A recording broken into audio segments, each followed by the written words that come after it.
1-1.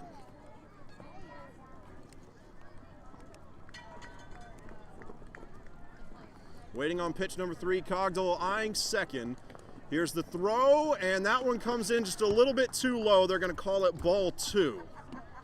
Count moves to 2-1, and we'll gear up for pitch number 4. So far, Lewis and Roddy both have not made much of an effort to even play that far off the bases, much less attempt to steal. That's almost Chapman's MO.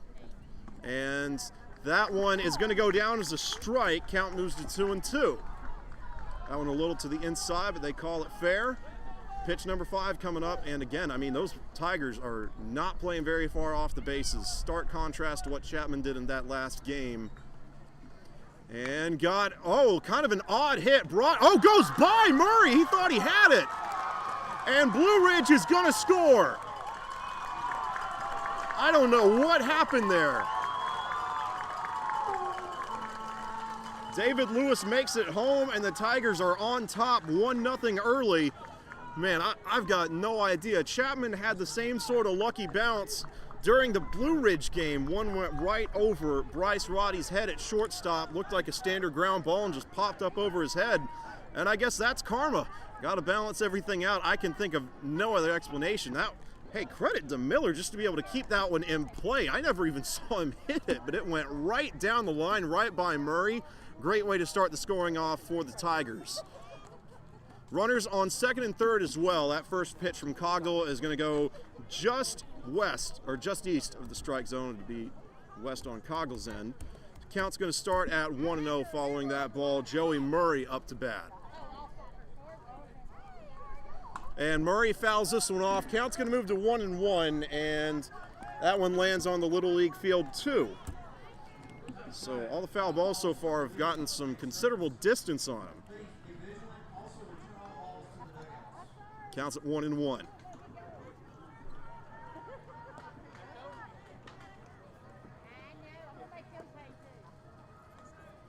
And Cogdell can't quite get that one dialed in.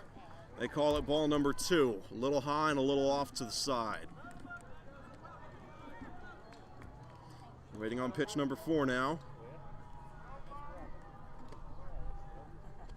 Here's the wind up, and got another foul ball. That's going to move it to 2-2.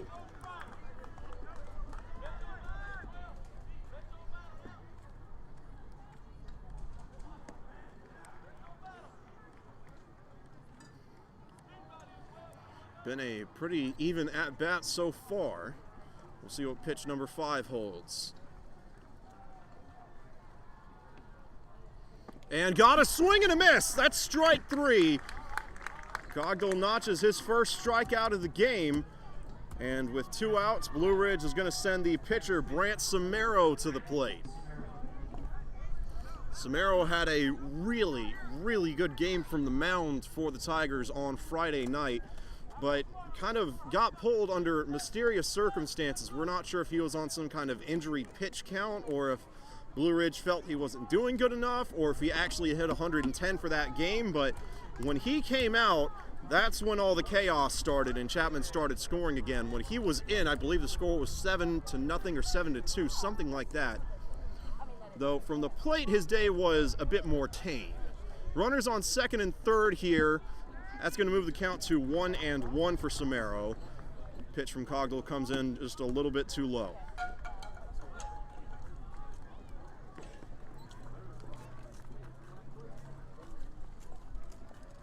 Cogdell taking his time here. There's number 3, got a swing and a miss. So strike 2. 1-2 count heading into pitch number 4. I was about to say earlier, Cogdell's at-bats so far have taken a little longer than usual. Usually it takes them about around 4 pitches. These have been taking 5 and 6. We'll see if we can get it in 4 here. And got a hit right down the middle over the head of Drew Settle. And Blue Ridge will score once more, make it twice. 3-0 Tigers. Right down the middle by Brant Samaro. What a hit. And Chapman is going to have to start the game from behind again. They were down 2-0 after the beginning of the first inning on the Friday game, now down 3-0 And Blue Ridge still only has 2 outs. A.J. Camarota heading up to bat. The Tigers on the verge of going through their entire lineup here. Braden Hairston and Brody Fowler will round things out. Got a pop fly, catchable ball over in left field. And the catch is made. So Chapman stops the bleeding and will head back to the dugout to regroup. They're going to need some offense if they want to win this one. They came in clutch on Friday night. We'll see if they've got it in them to do it again. 3-0 in favor of the Tigers as we head to the bottom of the first.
For your Chapman Panthers, the second baseman, number 3, Jared Metcalf. All right, so here we go. Chapman in need of 3 runs just to tie this thing up after a big top of the first inning for the Blue Ridge Tigers, able to notch 3 runs on 7 batters. Chapman looking to match that sort of scoring output, though in the last game it took them quite a while to get to that point. Brant Samaro on the mound and throws a ball for his first pitch. I mentioned that the batting orders for both sides are effectively unchanged. Same goes for Chapman, leading off with Jaron Metcalf, Landon Soulsby behind him, and then Walt Waddell after that. Count starts at 1-0, and got a hit down the middle. Going to be a foot race to first, and it looks like Metcalf will win. And Chapman makes it over to first base in very short order. Landon Soulsby up to bat now. Again, we'll try and keep Metcalf and Soulsby in frame. Tried to zoom the camera out some, but it is still a bit of a stretch here. Metcalf all the way on the far right of the screen, Soulsby and Samaro over on the far left. Samaro has thrown 2 pitches so far, a ball and a base hit, and throws a foul ball here. Count's going to start at 0-1, as I never actually saw that ball land. Must have gone into the grass or the creek. So start the count at 0-1 here for Soulsby. Had a couple of really nice hits during the Friday game. And was sitting on that curveball, goes over the head of the shortstop, and it's going to be another base hit for the Panthers. Landon Soulsby pops that one up at just the right angle. What a hit. Walt Waddell going to come in and try and bring him back home. No outs with runners on first and second for the Panthers. Waddell hit the winning ball in the Friday game on a squeeze bunt. Jaron Metcalf was hanging out over on third base. Called a bunt, and it worked to perfection. Don't imagine we'll be seeing a bunt here. Waddell has the capability to really hit this thing hard when he wants to. And swings at that first pitch, kind of a golf swing, and chops it over. And that is a fair ball. You can't see it because of the tree, but that one stayed in line. Metcalf's going to make a break for home. This will be close, and he's got it. Chapman gets on the board early. Jared Metcalf making it home. Showing you why he's their leadoff batter. He is one of the fastest players on this team. He's got some serious wheels. Ricky Montalvo going to head to the plate now. Oh, and check that. Chapman has actually been given 2 runs. Metcalf and Soulsby made it back. So it is a 2-run double for Walt Waddell, who's hanging out over on second base now. I never saw Soulsby come back. Goes to show you how quick he is as well. So Chapman, no outs and a runner on second base, in position to get themselves in a position to maybe tie this up in the near future. Their offense coming out guns blazing a lot faster than they did in the Friday game. They've seen Samaro a lot over the course of the past 5 days or so, so I imagine that's helping them as well. First pitch for Samaro goes low into the outside. Count's going to start at 1-0 for Montalvo, and you can't mention him without mentioning that grand slam he hit to get Chapman back in the game on Friday. It was 7-2 before that one, and in one swing, Montalvo got it all the way to 7-6. Hit it all the way over the fence with the bases loaded, and that was the turning point in that game. We'll see if he can match that output here. Count is at 2-0 or either 1-1. I can't see the scoreboard from here. We'll have to wait for the sun to set some. And that one's going to go down as a ball for sure. Just a little bit too much lift, and it is at 3-0.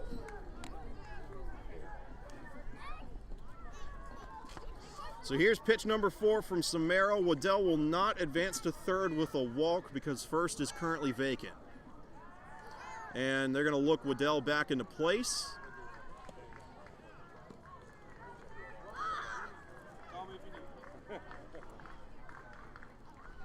And Montalvo lets that one go. Got caught looking, and it'll be strike 1.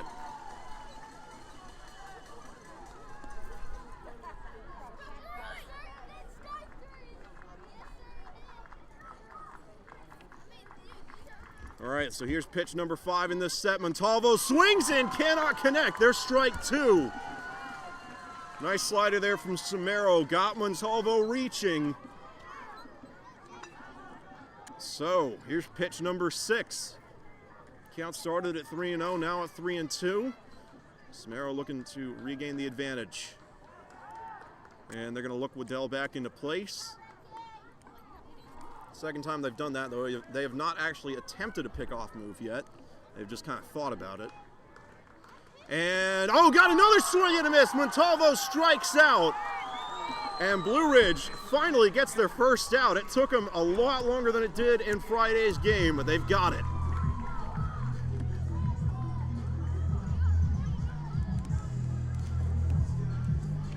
And now Johan Rodriguez will head to the plate.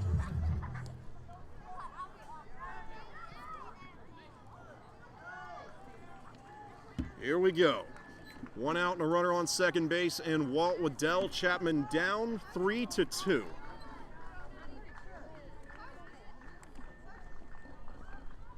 And got a hit right down the middle, but catchable ball over in center field, and the grab is made.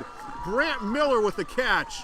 Turns on the Jets, heads off toward the left side of the screen, and makes that catch look easy. Johan Rodriguez will head back to the dugout. Jake Murray up to bat.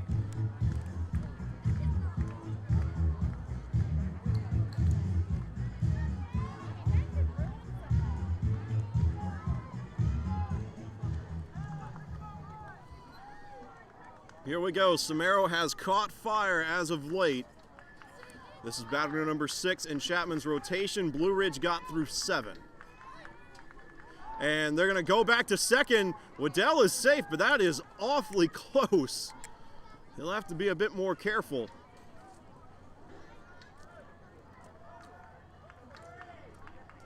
Had to use every inch of that 6'5" frame to make it back to second. And nice curveball there by Samaro. Going to go down as strike 1. Really hung in the air, did not have a lot of speed, and that was more than enough to throw Murray's timing off. Count starts at 0-1.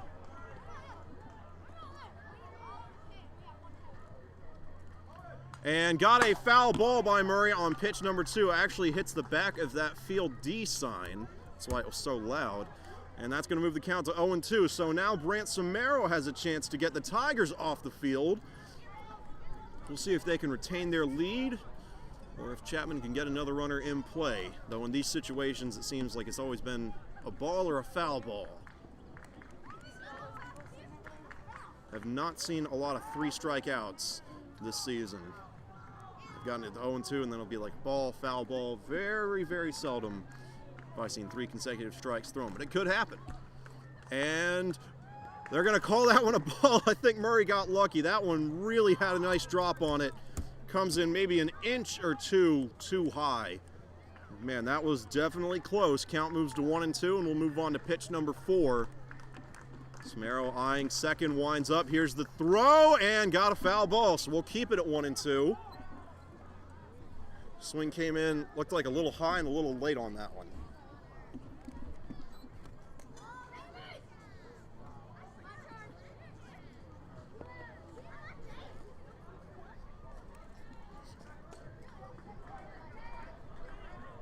Pitch number 6 in this set, count is still at 1-2. Samaro eyeing second, throws, whoa, that one got away from him. And Waddell actually makes a break for third, and he is safe. Gutsy move, and Walt Waddell makes it to third base. Chapman in scoring position. Waddell is a wide receiver for the football team, but again, had to use every inch of his 6'5" frame, plus however much wingspan he's got too. Really dove for third and just made it over there. But it's looking like a good decision so far. Oh, and got a swing and a miss. The pitch was dropped, but just a routine throw over to David Lewis, and now the steal at third was for nothing. Jake Murray is out, and Blue Ridge will hang on to the lead as we gear up for the top of the second inning. 3-2, Tigers up. What a way to close out the first.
And here we go, Jacob Cogdell back out on the mound for the Panthers. Took him a little bit to get dialed in, had some nice strikes, some nice strikeouts, and then Blue Ridge kind of caught on to what he was doing.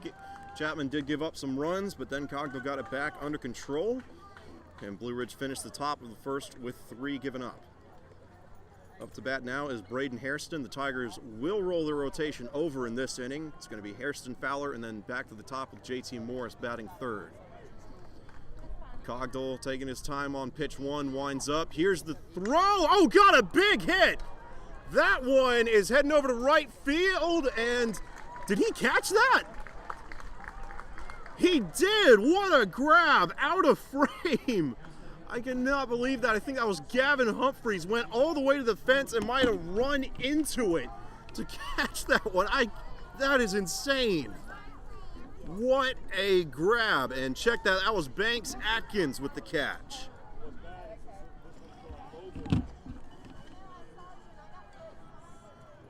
Here's pitch number 2, or check that, pitch number 1 for Brody Fowler.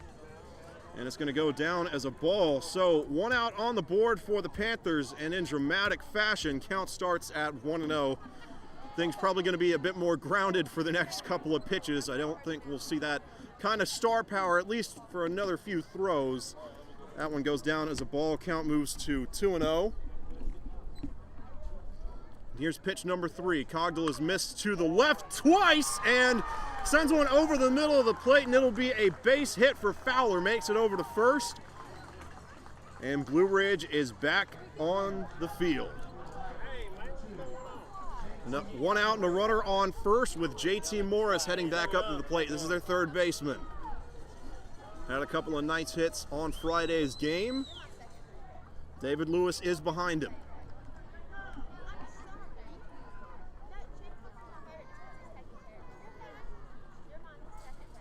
Morris hit a pop-up on his first at-bat, got caught by Devin Rowe over in center field, fouls that first one off, and the count's going to begin at 0-1.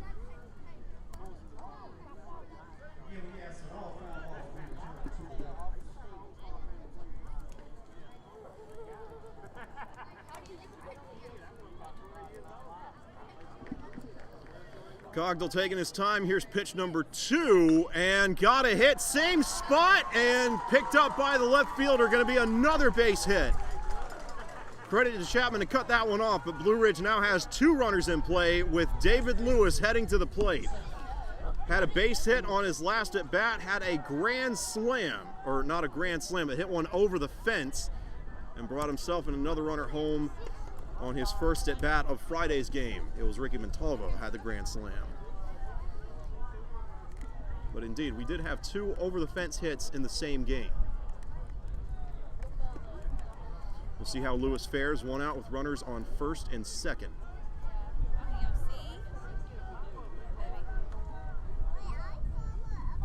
Lewis swings and fouls that one off. Count's going to begin at 0-1.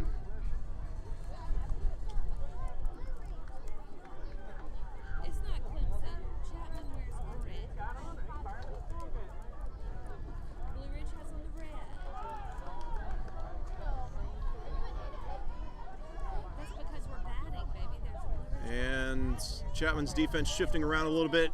And, oh, got a hit right down the middle. David Lewis put it exactly where the defense wasn't, and Blue Ridge is going to score again. Yes, he's safe. Man, they almost got him. That could have gone either way, but Brody Fowler just barely makes it home. You can't cut it much closer than that. And Blue Ridge gets it back out to a 2-score lead, 4-2. The Tigers still on top.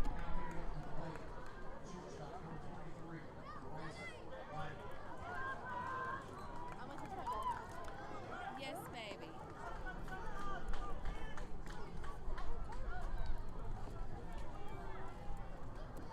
Bryce Roddy up to bat now, had a base hit last time around.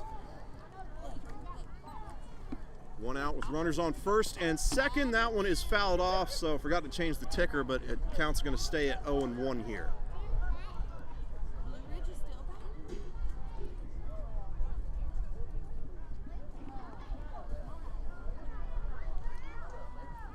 Here's pitch number 2. Cogdill trying to find the sort of rhythm he had to start this game out.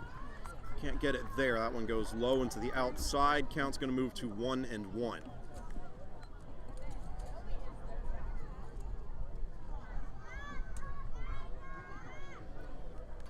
Pitch number 3 coming up. Cogdill eyes second, throws, got a pop fly heading toward left field, and the catch is made. Chapman gets another one down.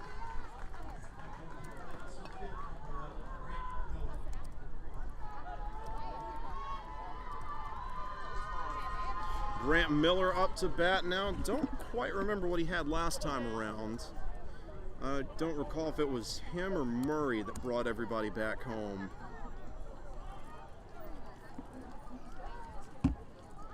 Two outs with runners on first and second. Chapman trying to stop the scoring at 1 run in this inning, and that one is going to help out Blue Ridge a little bit. Goes well off to the side, and the count will begin at 1-0.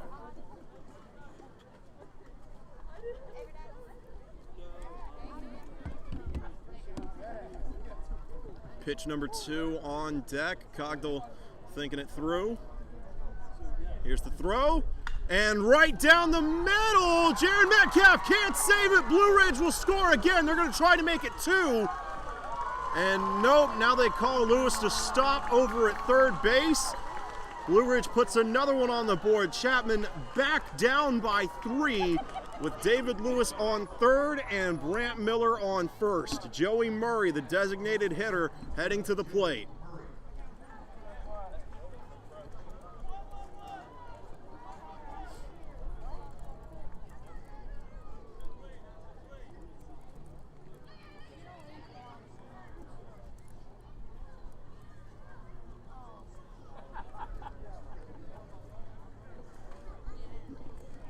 Joey Murray up to bat now. I know it was either him or Miller that got struck out by Cogdill in the first inning. Can't remember which one. I think it was Murray, but I'm not sure. Runners on first and third. And got a foul ball. Man, that had some heat on it. Heads over toward the woodshed beside first base. That one might have gone over the fence if you'd been able to keep it in. Just a line drive. Count starts at 0-1. You can just we'll pan over a little bit. David Lewis getting some words in from the coach over on third base. Cogdill, here's his second pitch, and went to the inside, and it looks like Miller, able to make it over to second base. They're not going to call him back. That one was a ball. So runners on second and third now. Count is at 1-1. Blue Ridge looking to take their biggest lead of the game.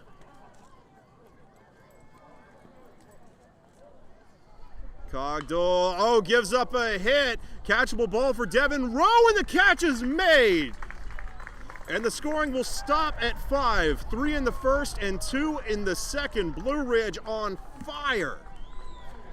Though Chapman does come up with a very timely out. Devin Rowe with his second catch at center field. And the Panthers will head back to the dugout to regroup. Bottom of the second coming up. Chapman down by 3.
All right, Banks, Atkins up to bat. Chapman, I do not believe is guaranteed to roll their lineup over. Yeah, Atkins is number 7.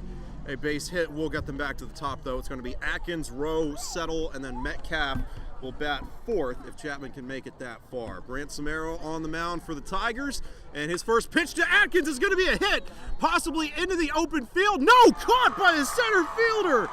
Brant Miller turns on the Jets and makes a great catch. There is not much you can do to stop that. Just like that, Blue Ridge has their first out of this inning. Devin Rowe up to bat. We'll see if he can capitalize on the defensive momentum he's gathered thus far. Has had 2 catches similar to the one we just saw over at center field so far in this one. 1 out with no runners in play for the Panthers. Here's the first pitch from Samaro to Rowe. And Rowe tries to grab that one and cannot bring it in. Count starts at 0-1.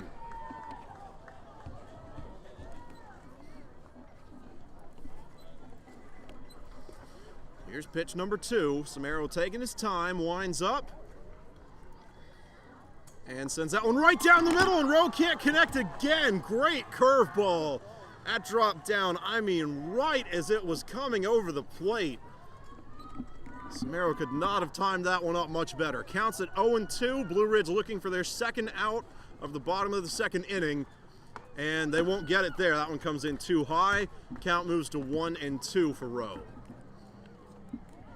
Got some catching up to do, getting some signals in from Coach Fasaro over at third base. Gotta wonder if the call is to swing or take here. And he will take. Good choice. Didn't have much of a chance of hitting that one. Comes in very high. And just like that, Rose caught back up. Counts at 2-2.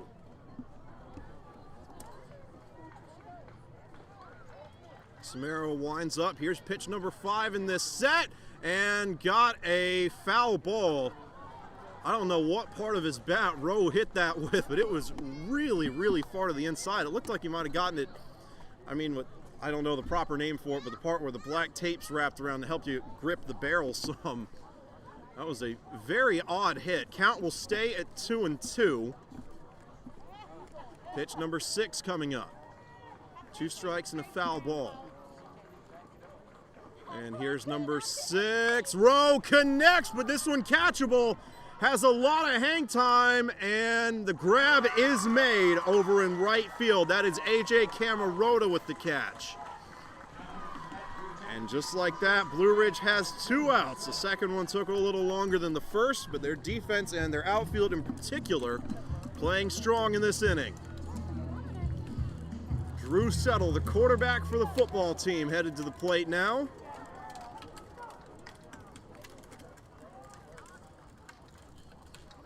And, Settle nails that one. Can he keep it in play? Yes, he can. You can't see it because of the tree, but it stayed inside the line, and Settle will make it over to second base.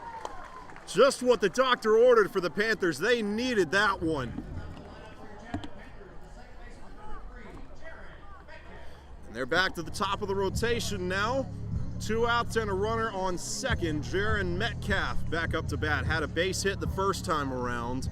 We'll see if we can get another one here. Landon Soulsby on deck if Metcalf can make it onto a base.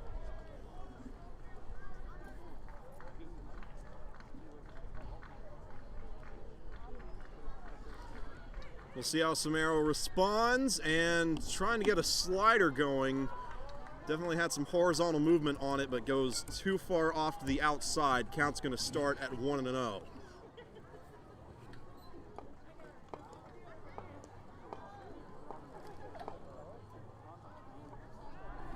And they're going to throw back to second. They caught Settle playing a little off, but he is safe. Makes it back.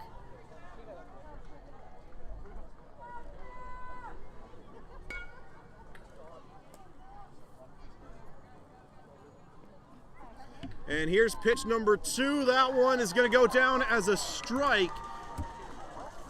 Centered up and off to the outside. Metcalf really would have had to reach to grab that one. Counts at 1-1. 2 outs, still got that runner over on second. Metcalf has to tread lightly, swings down the middle. This could be a base hit, and Metcalf is gonna make it. Drew Settle gets over to third base. Chapman in scoring position with Landon Soulsby up to bat.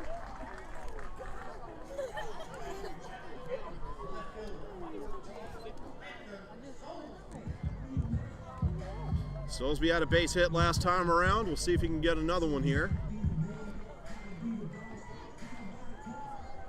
Both offenses really firing on all cylinders so far.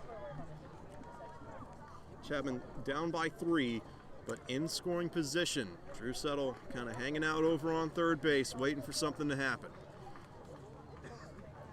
Got a runner on second as well, and Metcalf, and got one heading. Oh! The home field bounce! The home field bounce is back, and Chapman's going to score twice. Are you kidding me? It happens again. Man, the exact same thing happened in the exact same spot during Friday's game. Had a ground ball heading towards shortstop, and it just hopped right over his head. Bryce Roddy can't believe it. Chapman right back in this one. 5-4, your new score.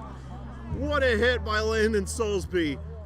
Dialed it up at the perfect time, and I imagine those Blue Ridge coaches are going to beg for them to rake off that part of the field during the inning break here. Walt Waddell up to bat, and this is going to be a catchable ball, and the catch is made. Brant Miller grabs another one.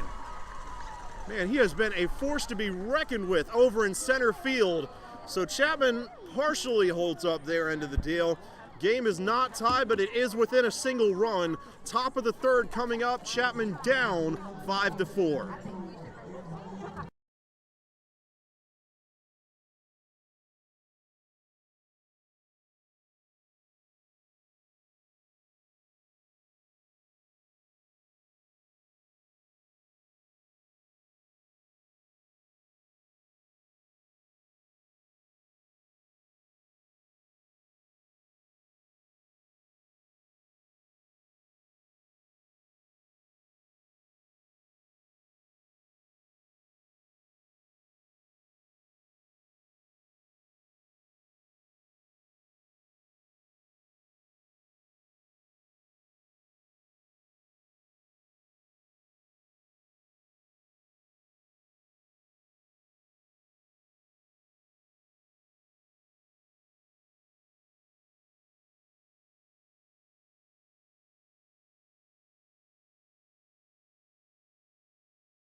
All right, so here we go. Top of the third, Jacob Cogdell back out on the mound for the Panthers again. Gotta wonder how many more innings he has left in him. I believe he pitched 4 in the Friday game and then just ran out of gas.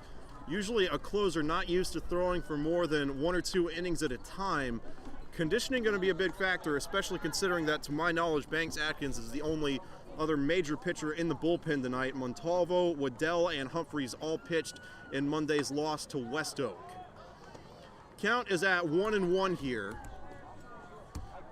Threw a ball followed by a strike, and we'll wait on pitch number 3. And that one comes in far too low. I think he just let go of it too late. Count moves to 2-1 after that one. Actually, I think it's 3-0. And that's going to be a strike. Count moves to 3-1 after that. A little bit low, but able to squeeze it in there. Here's pitch number 5 in this set. And got a foul ball heading into the crowd, and I don't know who that guy is, but he just about caught it. Would have been an impressive catch. He almost had it. Counts at 3-2. We'll gear up for pitch number 6. Blue Ridge has done a good job of really forcing Cogdell out of his comfort zone through this one as he walks the batter there out is Brant Samaro heading over to first. But I mentioned it earlier, the at-bats for Cogdell usually take, I think if you were average it out, it'd be around like 3.5 or 4.5 pitches. He does not usually keep batters out there for long. It'll be like, you know, strike, strike, ball, strike, strike, strike, something like that.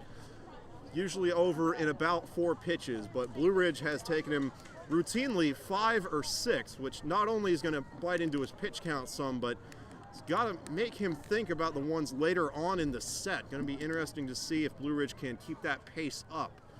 No outs and a runner on first. Got a hit heading over to Devin Rowe in center field. And I think Drew Settle actually came over and caught that one for him. Did not go as far into center field as it looked like it did. Just barely cleared the dirt, I believe. Drew Settle indeed with the catch. And Chapman gets their first out of the 3rd inning.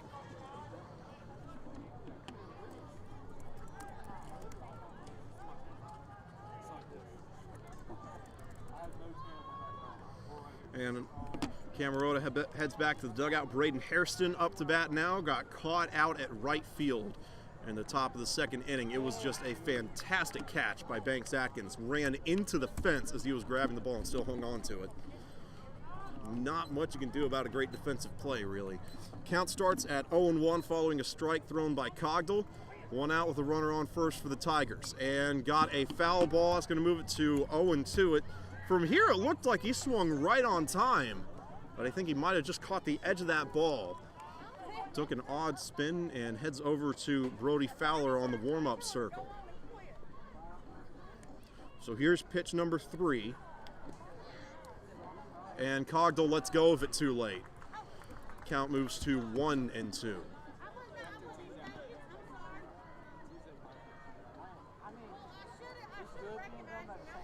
Here's pitch number 4. Cogdell looking to get that 3rd strike. I think he's only had 1 strikeout in this whole game. Relied a lot on his outfielders so far. Throws a ball there. Count moves to 2-2.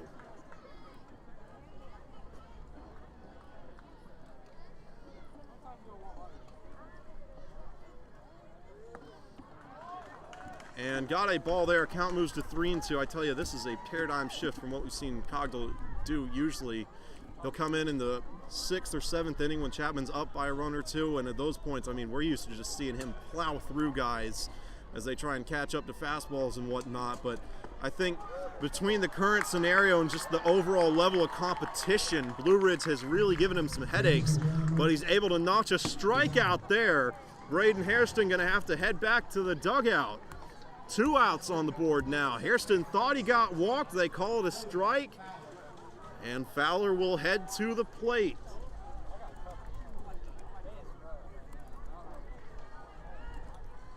Brody Fowler had a base hit last time around. Set up an RBI for David Lewis a few bats later. Calls time here. 2 outs and a runner on first.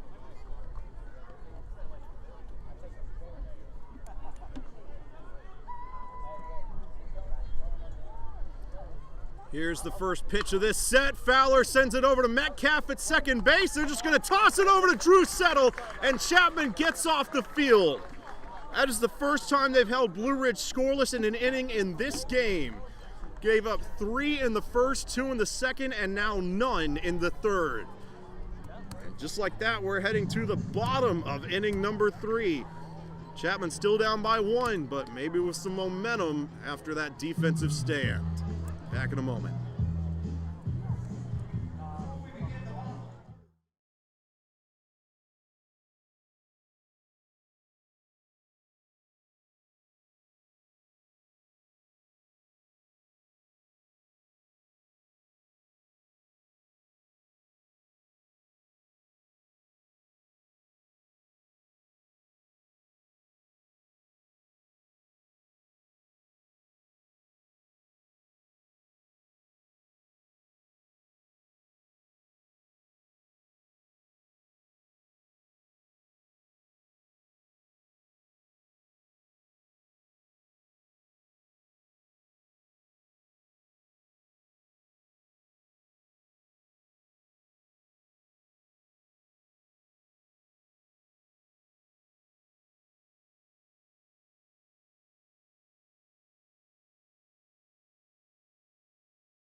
All right, so here we go. Chapman down 5-4 with a chance to tie the game up or perhaps even take the lead if they can keep their offense rolling as it has been. Scored 2 in the first inning, 2 in the second. Ricky Montalvo up to bat, the designated hitter for the Panthers. And got a foul ball, had a lot of lift, and probably lucky that he fouled that one off. Might have gone right over to Brant Miller in center field if that stayed in play. Count's going to start at 0-1. The outfields for both sides have been quite formidable so far. The only reliable hits have been ground balls and those little pop-ups between center field and left field. Other than that, it has been catch madness back behind the dirt. Got a ball thrown there by Brant Samaro. Count's going to move to 1-1 for Montalvo. Pitch number 3 coming in, and Montalvo lets it go. Good choice. Count moves to 2-1 following another ball. No outs, no runners on base for the Panthers. Down by just a run here. And, oh, got a hit right down the middle, brought in by the second baseman, and Montalvo is out. But I tell you, the real story of that hit is the agility of Brant Samaro to get out of the way of that one. He barely touched it. Nice duck. He'd be great at dodgeball with moves like that. So Blue Ridge notches their first out. Montalvo's going to head back to the dugout. And Johan Rodriguez, the catcher, will head up to the plate.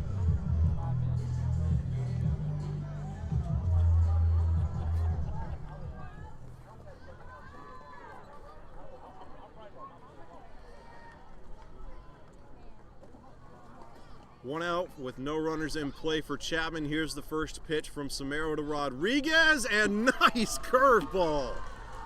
Right down the middle and falls off a cliff as it comes over home plate. Great movement on that pitch, well deserving of a strike. Count starts at 0-1 for Rodriguez. And Samaro taking his time for number 2, really thinking this through, now winds up. Here's the pitch, and Rodriguez tries to set up a bunt, and not sure if they're going to, it's definitely a foul ball. I'm not sure if they're going to say that's a strike or if he caught a piece of it. Same difference anyway, I believe. Waiting on a signal from the umpire again. I can't quite see the scoreboard from here, though it does look like they've moved the count to 0-2.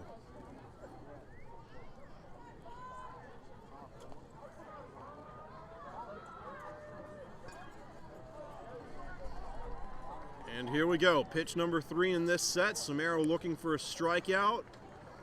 Winds up. Here's the throw, and Rodriguez hits that one. Oh, what a catch! A.J. Camarota with the grab that time. These outfielders are on fire. I don't know if you could see it because of the way the shadows are casting onto the field. Camarota's playing over there in the dark on the top right side of the screen. He dove for that one. What a catch. 2 incredible catches in right field now. Atkins with the one up against the fence, and now Camarota with that dive. 2 outs on the board for the Tigers, possibly in line for a scoreless 3rd inning with Jake Murray at the plate. Lets that first pitch go and just squeaks over into the opposite batter's box, so the count's going to start at 1-0. Here's pitch number 2, and got a hit and a foul ball. Man, that is another one that would have just gone flying if he'd kept it in play. I don't know that it's hit the ground yet. That one went over into the woods, so you know there probably is a real chance that it's still bouncing off of branches and whatnot. Counts at 1-1 here. And, oh, got kind of an early swing, and they call that one fair. And couldn't quite see it in frame, but they got him at first. It is a 3-and-out for the Panthers. 3 batters go in, all of them come back. And we are headed to the top of the 4th, halfway through this one, or just about halfway through. Blue Ridge still up by 1 after a scoreless 3rd inning.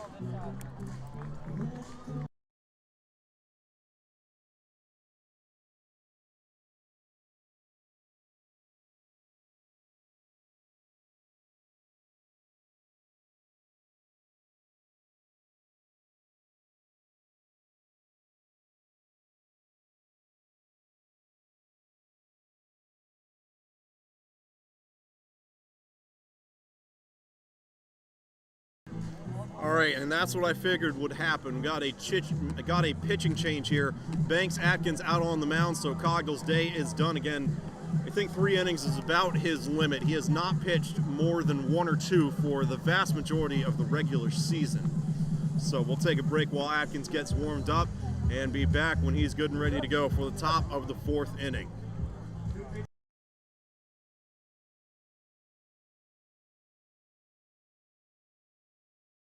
Or actually, check that. This is not Banks Atkins. This is Gavin.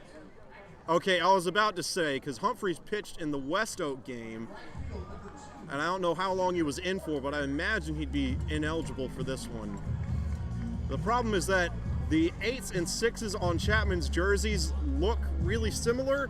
Humphreys is 8, Atkins is 6, and moreover, Atkins and Humphreys look sort of similar anyway. I got them mixed up on the basketball roster a lot. It was those 2 and Colby Garner. They look like they could be triplets if you look at them from far enough away. So we'll take a break while Atkins gets warmed back up, And be back in a moment. Or nope, check that. There's the throw over to second. So it looks like Atkins is ready to go.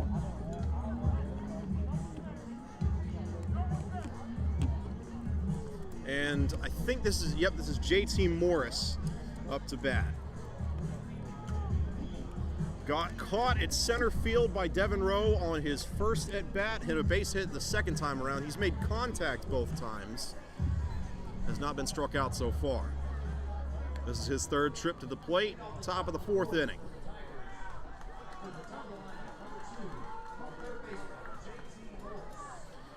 Blue Ridge up by 1, and they've got a good chance to extend their lead here. They're at the very top of their rotation, so it's going to be Morris, Lewis, and then Roddy going up against a brand new pitcher in Banks Atkins, who started the game on Friday. And Atkins' first pitch comes in too low. Count's going to start at 1-0. And that one comes in low as well. Are they going to say he got hit? Yes, they will. Looks like it bounced off the dirt and hit Morris's foot afterward, but that still counts. So just like that, Blue Ridge has a runner in play. Atkins got to get dialed in here. No outs with a runner on first. David Lewis up to bat. Hit an over-the-fence home run on Atkins in that first game on Friday night. See if he can capture some of that star power here.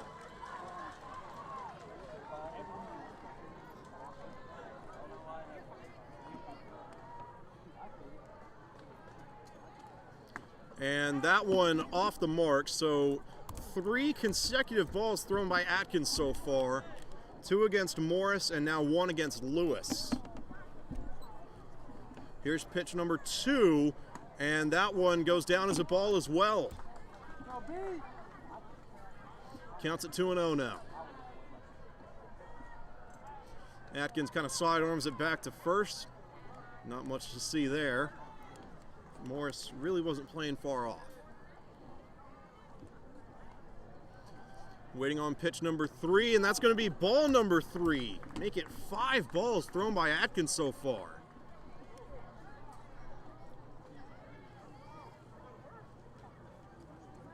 And he looks like he's taking a moment to gather his thoughts. Got to take a deep breath here. And walks another one. Runners on first and second now. Atkins just not able to get it dialed in. Not sure if it's nerves or rust or what. He's got to get it figured out. Bryce Roddy up to bat. No outs.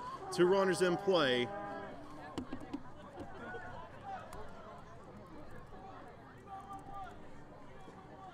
Roddy hit a base hit the first time around and then got caught over at left field last time.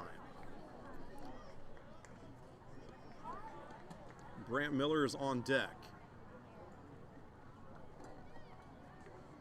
Atkins kind of eyeing second base, throws, and that one closer, but still not able to get it in the strike zone. Count moves to 1-0.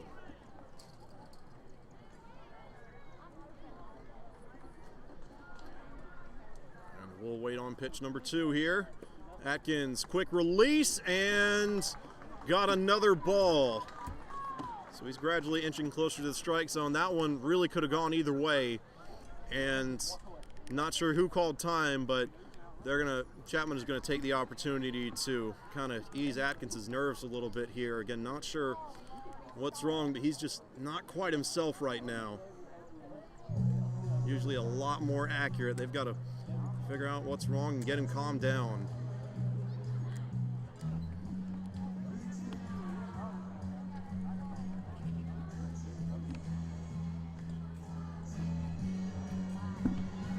He's thrown 7 balls and hit a batter in the foot so far.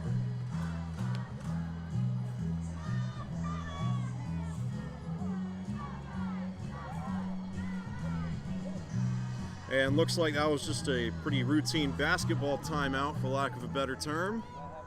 We'll see if they got the Demons out. Counts at 2-0 here for Bryce Roddy. Blue Ridge has runners on first and second with no outs to contend with. Already up by 1, looking to make it a couple more. Got a hit into the outfield, and Blue Ridge might be able to score again. And nope, they keep their man over at third base. So no score on that one. Goes down as a base hit for Bryce Roddy. And Brant Miller will come out. He has had 2 RBIs so far on 2 plate appearances.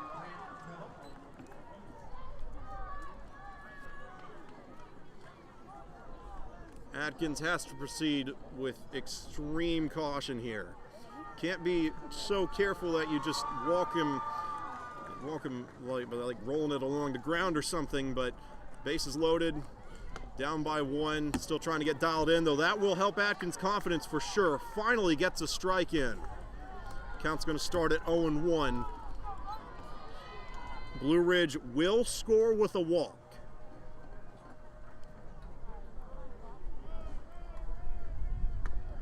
And got another strike. Looks like Atkins needed some pressure to get dialed back in. Handling it well so far. Would knock on wood, but there's none around.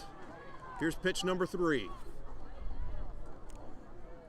And got a ball on that one, just a little too far to the outside. Count moves to 1-2 for Miller.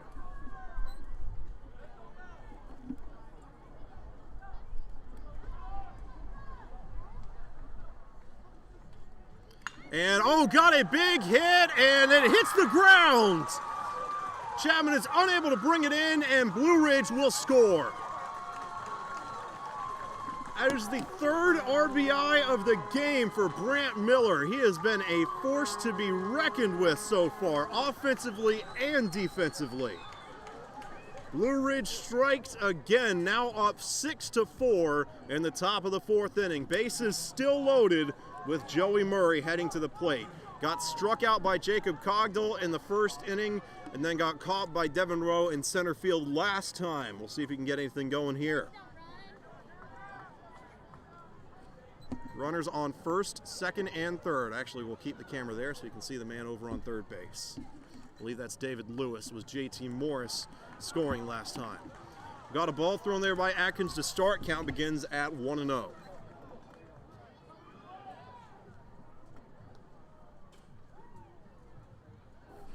And got a hit. This one's going to be close. They're going to throw back to home. Good choice.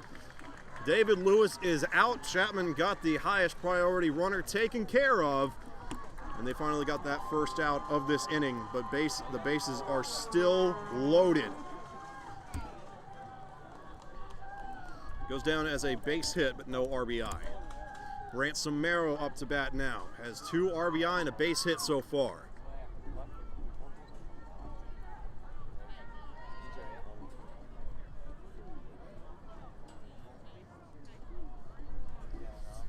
And Atkins sends one right over the middle of the plate, but it comes in too high. Count starts at 1-0.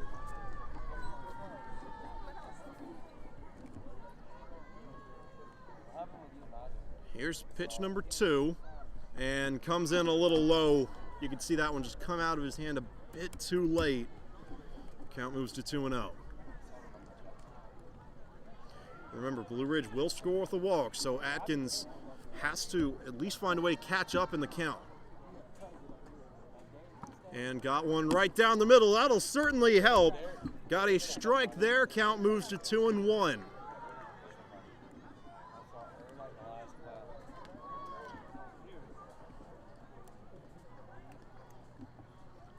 And that one is going to be called ball 3. So 2 throws have gotten close to the strike zone on this at bat, but Atkins has just not been able to squeeze them in. Counts at 3-1, and if Samaro gets walked here, it's going to be another one on the board for Blue Ridge. And they're going to call that a strike. Samaro sure thought he got walked, but that one was right down the middle, no doubt about it. Count moves to 3-2.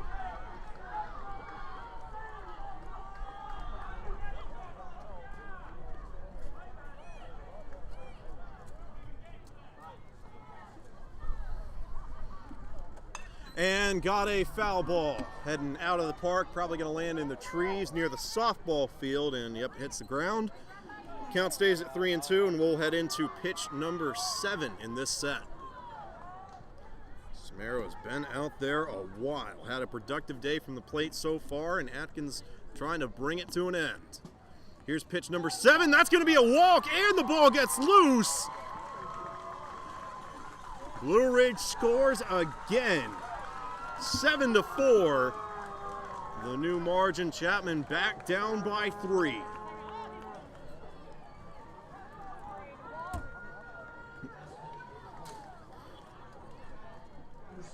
Atkins had thrown a lot of balls too late. Let go of him after his release was already completed. That's what caused so many of them to come in so low. I think that got in his head. Let go of that one too early.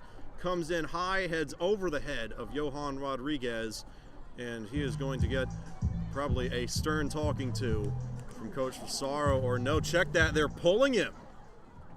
So we'll see who pitcher number 6 is. I'm not sure, is that an 8? Atkins is out. He did not throw. All right, so Gavin Humphreys is going to come in relief of Atkins. Now, Atkins did not throw a ton of pitches, so if something goes wrong with Humphreys, I would think that Atkins could still come back in, though I'll have to double check on the rules. Atkins did pitch in the West Oak game on Monday, but again, I believe it was only an inning or 2, so did not throw a lot of pitches and was likewise available for today. But assuming Atkins can't come back and Humphreys gets pulled or hits a pitch count, I don't know who the backup pitcher is. My only guess would be Kason Owens, who was briefly called in to pitch during the Blue Ridge game on Friday, threw about 2 warm-up pitches, and then I think there was a miscommunication in the dugout because then they sent Jacob Cogdell out there, and I don't think Owens was ever supposed to pitch, or they sent him out there and then changed their minds. So I believe Owens would be the backup here, but Chapman, I imagine, is going to rely on Humphreys to close this thing out for him,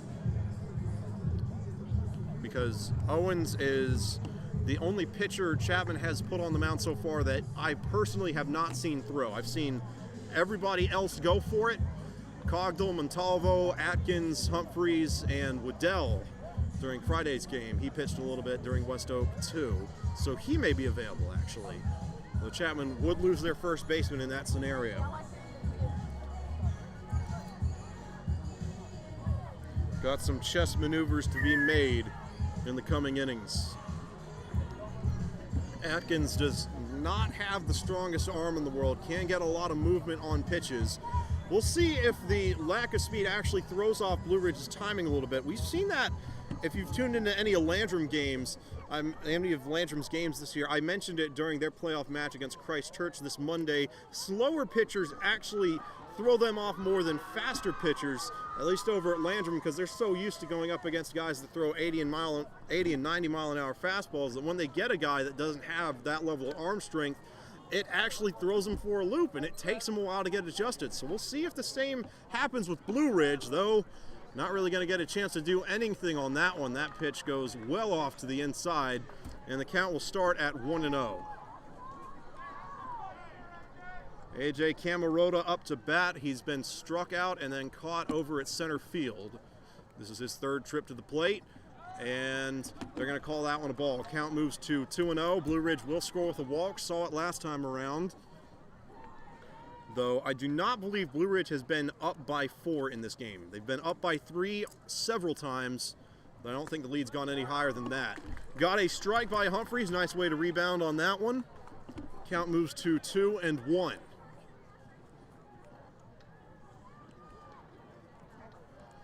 Now Humphreys kind of taking his time. There's the throw, and got another strike.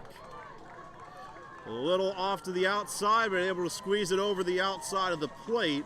2-2 count. Chapman looking for their first out in a while. Blue Ridge looking to score yet again. And got a ground ball. Metcalf brings it in. Got one out, but Blue Ridge will score. And wait, do they call that a double play?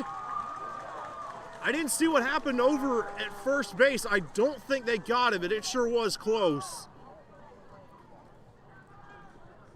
And indeed, they say Camarota is safe, but the out was made over at second base. So Chapman has one down, but Blue Ridge has scored again. 8-7, 8-4. Or actually, I think the umpire is going to talk this one over. That was definitely close over at first. I know I didn't get it in frame, But the initial signal, and yeah, now they say safe. So I'll wait on the scoreboard here. Yeah, now they had it at 7 for a little bit, but now they've changed it to 8. I don't think it would have been possible for Blue Ridge to have someone get out at second and put Camerota on first base without somebody making it back home. So we have just about reached the halfway point in this game, and Blue Ridge has their biggest lead of the game, up by 4 in the top of the 4th inning. Braden Hairston up to bat now. Goes down as a base hit and RBI for A.J. Camerota. Hairston has been knocked out twice. Got caught over in right field and then struck out last time. His count will begin at 1-0.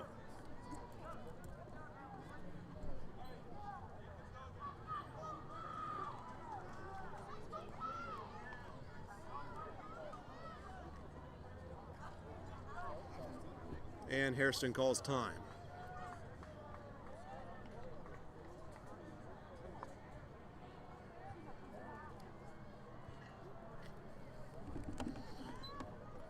Runners on second and third, got a piece of it. That'll be a strike. Count moves to 1-1.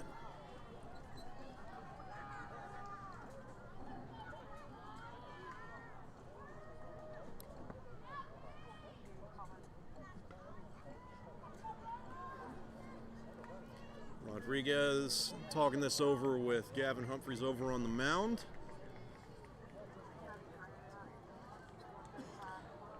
And even with Blue Ridge in scoring position like this, Chapman has to keep in mind that they only need 1 out. And they'll be right back in position to score again, or at least put up some runs. Gavin Humphreys has to keep his head about him here. This will be the 3rd pitch in this set. And comes in high. Count moves to 2-1. Now first base is vacant, so Blue Ridge won't score with a walk, but it would load the bases for Brody Fowler. And got a strike there by Humphreys. Count moves to 2-2.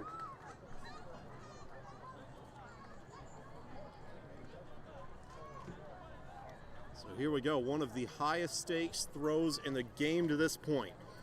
Top of the 4th inning, 2 runners in play for Blue Ridge, and got a foul ball, so we'll keep on rolling. Count stays at 2-2. The Blue Ridge bench congratulating Hairston for keeping this one alive.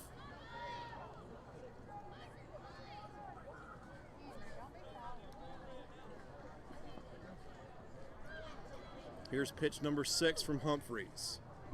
Winds up, and they call it a ball just off to the outside. Man, he could not get much closer than that. Excuse me. Just barely to the outside. 3-2 count now, and got a strike! Chapman finally makes it off the field. The scoring stops, and they will head back to the plate, but they've got their biggest deficit of the game to contend with. Down by 4 as we gear up for the bottom of the 4th inning. 8-4, the current score with Blue Ridge on top.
So here we go. Gavin Humphreys up to bat now for the Panthers and for Banks Atkins in the rotation.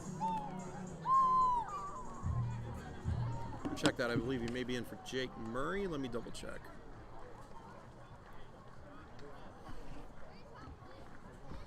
Yeah, not quite sure who he's in for. I can't tell who's on deck right now. Brant Samaro is still in and got a big hit by Humphreys. Caught it right field.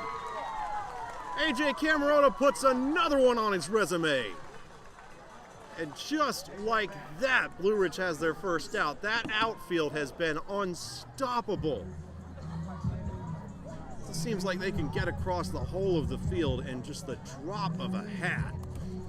And the struggles continue early on for Chapman. One out as we have reached the halfway point in this one, bottom of the fourth inning. And got a hit by Devin Rowe, goes right by the third baseman. Should be a base hit for the Panthers, and indeed, Rowe makes it back. Did not take long. Chapman back in play. Drew Settle up to bat. So Gavin Humphreys was in for Banks Atkins in the rotation. Jaron Metcalf now on deck.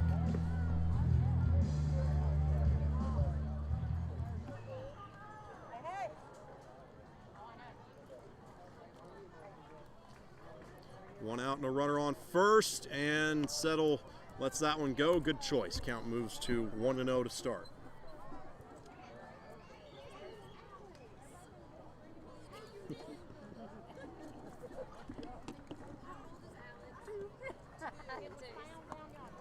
All right, so here's pitch number 2, and that one comes in quite low.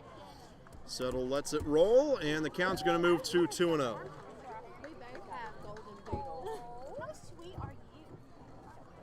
All right, so here's pitch number 3.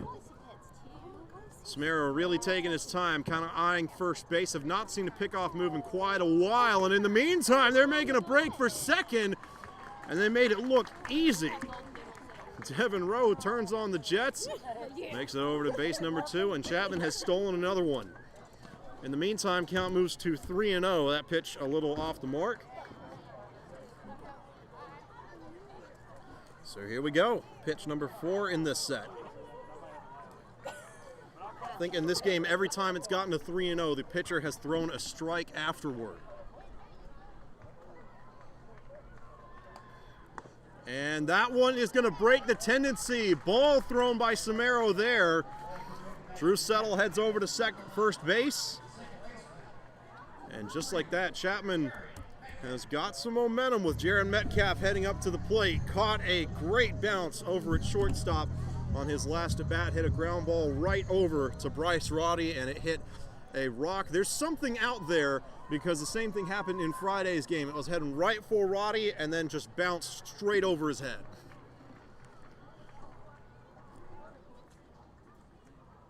Oh, and he's going for third, and now here we go. Devin Rowe in a pickle, and oh, he's safe. A slick move to get out of it. Gotta imagine he will play a bit more safely from here on out. That was awfully close. Blue Ridge would have gotten their second out.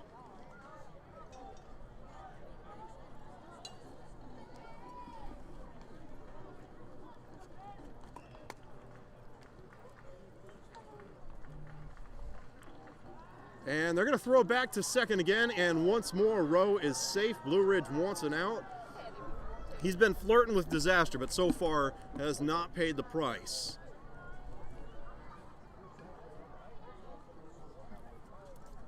This will be, well, still waiting on the first pitch in this set, and here it is. Tried to set up for a bunt, and it's going to go down as a strike.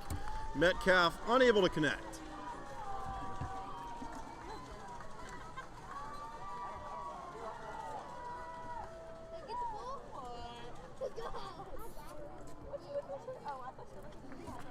Just pitch number 2 in this set. Feels like Metcalf has been there a lot longer. Or nope, check that. They at least look Rowe back into place. Again, after getting caught in a pickle and almost being thrown out, I can't believe he's playing that far off. He's got some guts. You got to give him that much. And got a pitch, trying to get that curveball working, and it curves a little too much. Count moves to 1-1. Ball thrown there.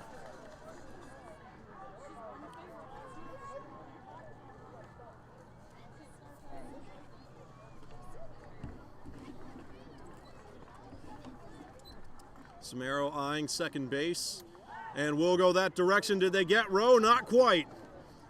Makes it back again. Hard to believe. I think they've thrown to Rowe 4 times. Metcalf has received 2 pitches. And the strangest part is that Rowe continues to give them something to throw to. Got a ball there. Count's going to move to 2-1. Unable to fit it in.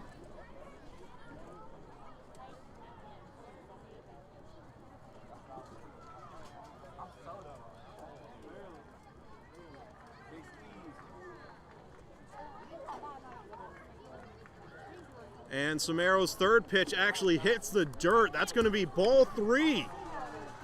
Counts at 3-1 here. And Bryce Roddy comes over to talk about this.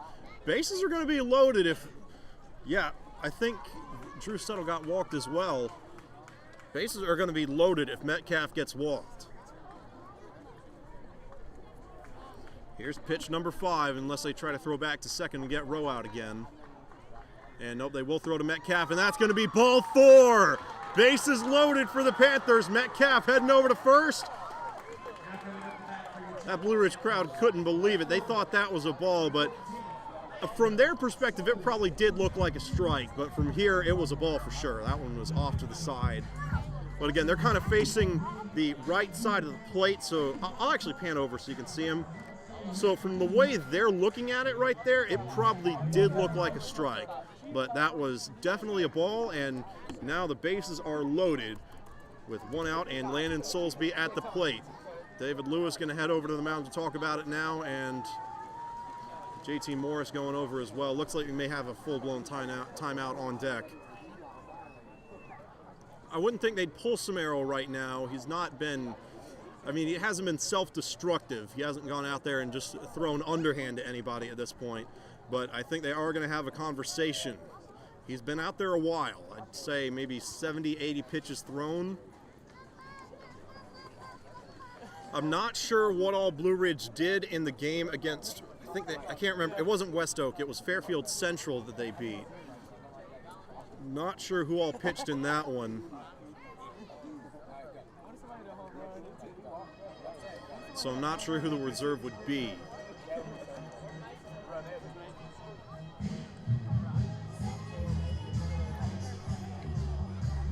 And yeah, at the very least, they're going to have a discussion about this. Umpires coming over in case they do make some changes to the lineup.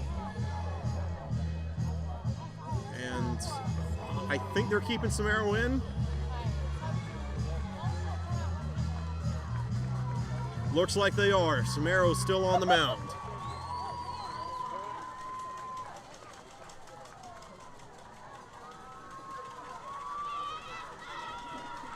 Bases loaded for the Panthers. That Blue Ridge crowd is making some noise. Landon Soulsby up to bat. I believe he's had 2 base hits so far, and man, he is right behind that pole. You can't see him on the stream, but he's there. He is there. First pitch from Samaro hits the dirt. Going to be ball 1. Yeah, pitches coming in low seems to be the trademark sign of a pitcher that's gassed. So yeah, I imagine if Soulsby gets walked, they're going to pull Samaro for sure. We'll see if he can get it dialed back in. Counts at 1-0 now. And oh, that one's going to be a ball, just barely. Comes in a little bit too high. Just an unlucky break there. Counts at 2-0 for Soulsby now.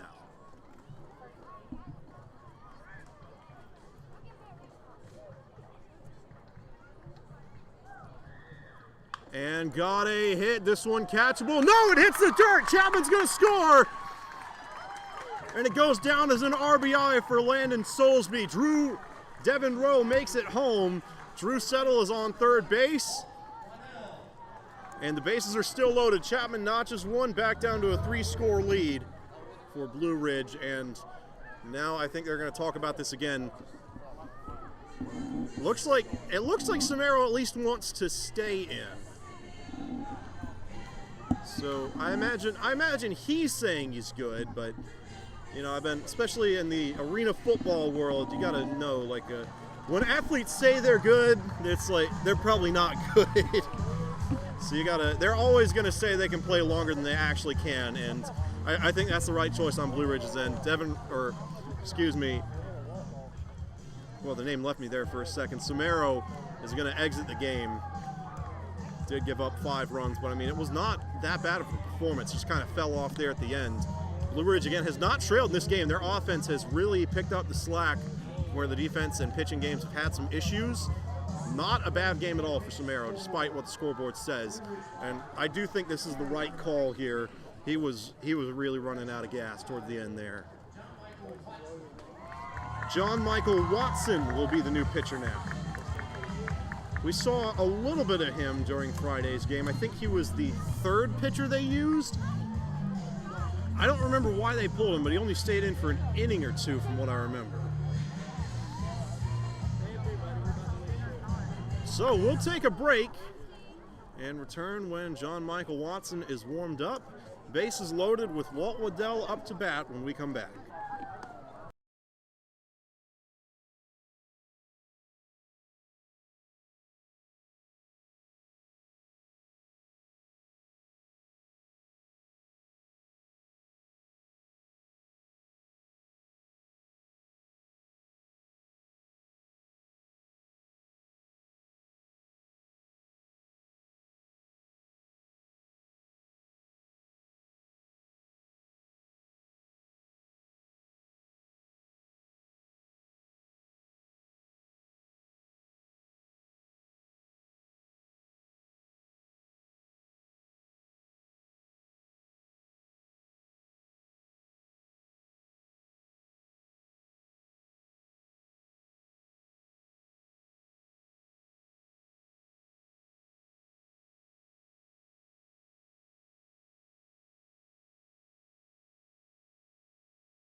All right, so here we go. I think Blue Ridge had to do what they had to do in pulling Brant Samaro for John Michael Watson, but they have put him in quite a situation. 1 out, bases loaded for the Panthers with Walt Waddell up to bat, and that first pitch is going to go down as a ball. It's a curveball with too much of a curve. Count begins at 1-0.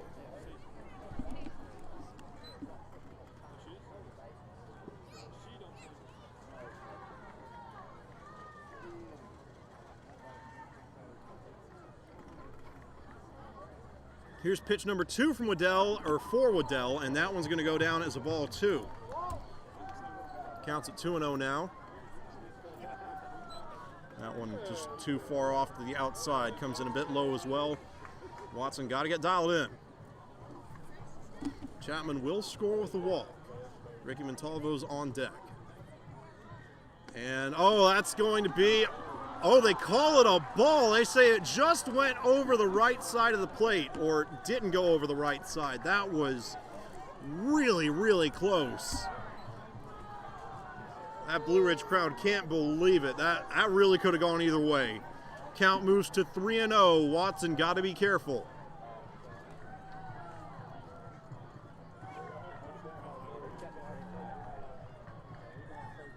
And not careful enough. Chapman scores on the walk. Drew Settle makes it home.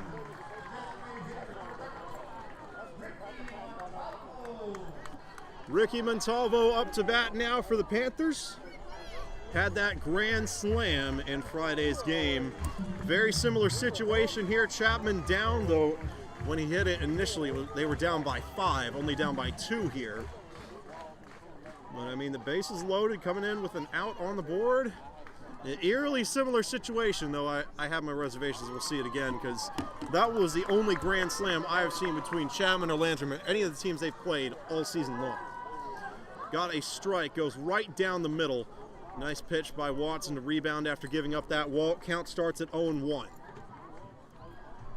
And, well, that one comes in very low. Blue Ridge does a good job of staying on top of it, but it's going to move the count to 1-1.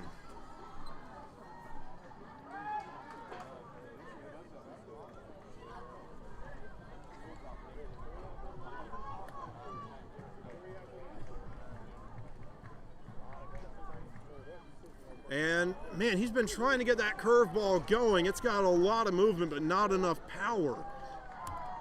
It is dropping way down, but dropping too soon. Comes up well short of the plate. Count moves to 2-1. Started out with a strike, 2 straight balls thrown. Here's pitch number 4 from Montalvo, and Montalvo still has yet to swing. That's going to be ball number 3. Base is still loaded. Chapman will score with a walk. Again, Watson has got to be careful.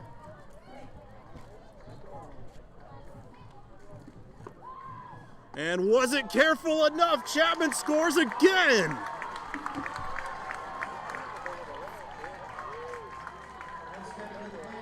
Jared Metcalf makes it home that time, and the Panthers draw within 1. It has been a 3-score inning. They have come right back in this one. It has been back and forth all evening long.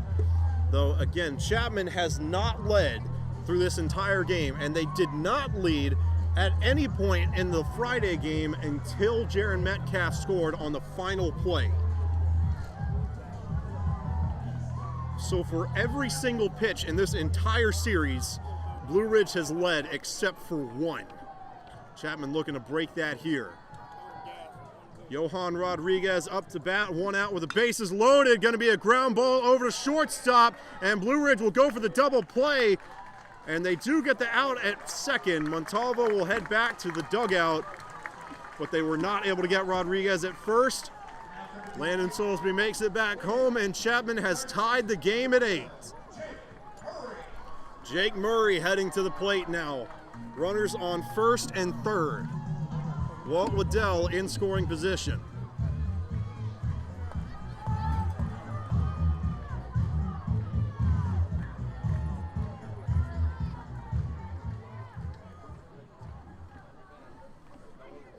We'll pan over a little bit so you can see Waddell still only, or 2 outs on the board, excuse me.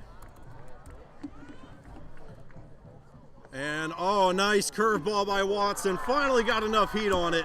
Sends it over the plate instead of in front of it, and the count's going to start at 0-1. 2 more pitches like that, and Blue Ridge can head off to the top of the 5th. We'll see if Watson can keep up the momentum.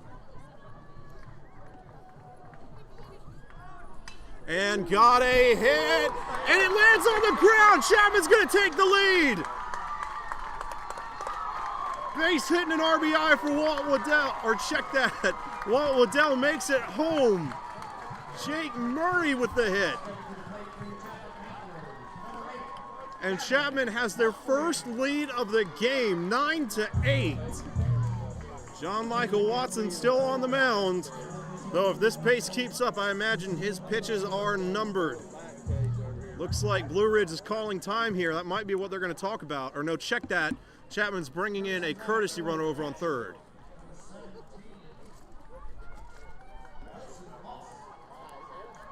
So Johan Rodriguez will head back to the dugout to get his catching gear on. Hudson Moss in to run for him. Moss, a receiver on the JV football team, so he's certainly got some wheels. Runners on first and third for the Panthers following that RBI by Murray. Gavin Humphreys up to bat. They have scored 5 runs in this inning and are on the verge of making it 6. And Humphreys lets that one go. Good choice. Count's going to start at 1-0. That one just went too far to the outside. And Watson going to take his time for pitch number 2. Looks like Humphreys Took a few steps back. He's ready to go. Watson eyeing first base. And I think we got time called again. Umpire's got his hands up. Not quite sure what that's about, but he's lowered them now.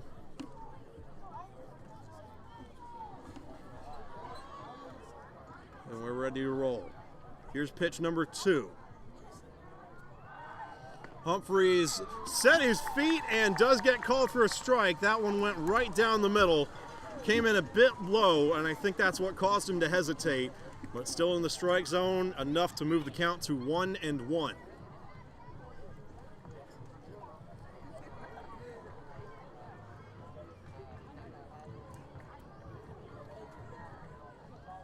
Pitch number 3 comes in quite low. In the meantime, Murray steals second without issue. Counts at 2-1.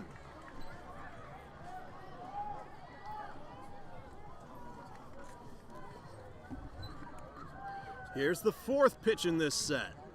Or maybe Watson's still thinking this through. Eyes second base, nobody to throw to. Winds up, delivers. Oh, beautiful strike.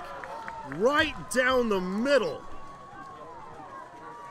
That might be one of the fastest pitches he's thrown all night. That had some serious heat on it. Count moves to 2-2. Can Watson get the Tigers off the field? Or will Chapman score again? Humphreys lets that one go. Good choice. Going to be ball 3, well off to the outside there. First base is vacant, so Chapman won't score with a walk if it gets to that point. Devin Rowe is on deck. Here's pitch number 6 in this set. And got a foul ball, so we'll keep it moving. Swing came in just a little bit too high. I think that might have been a curveball that dropped off. I mean, right at the last second. Couldn't have cut it much closer.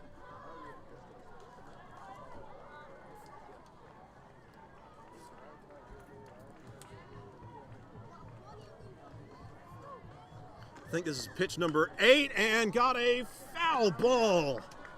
Just barely hops over the line. Likely would have been a base hit and an RBI for Humphreys, but instead we're going to keep on going. I think I've lost count. I think this is pitch number 9. Humphreys has been out there a while. And oh, swing and a miss! Blue Ridge is off the field. So finally, Blue Ridge catches a break. It took them quite a while, and they're going to have some work to do. Chapman on top for the first time in this game, 9-8 in favor of the Panthers. Your new score as we gear up for the top of the 5th. We'll see how Blue Ridge responds. Back in a moment.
All right, so here we go.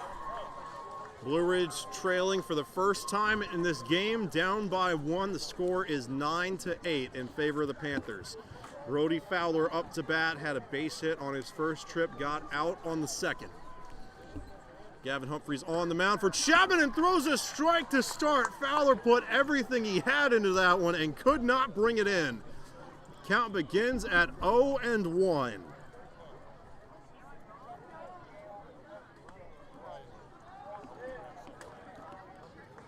And that's going to make it 1-1, just a bit off the mark there. Gearing up for pitch number 3 in this set. Humphreys delivers, and it's fouled off. That's going to move the count to 1-2.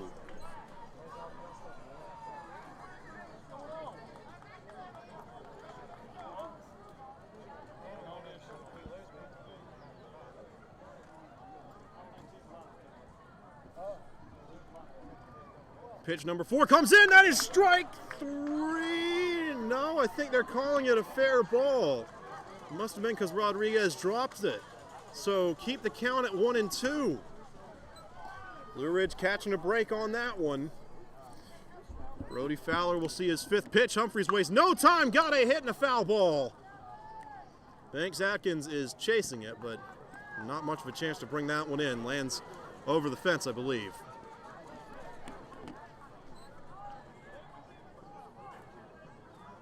We're looking awfully blue here. I'm going to change.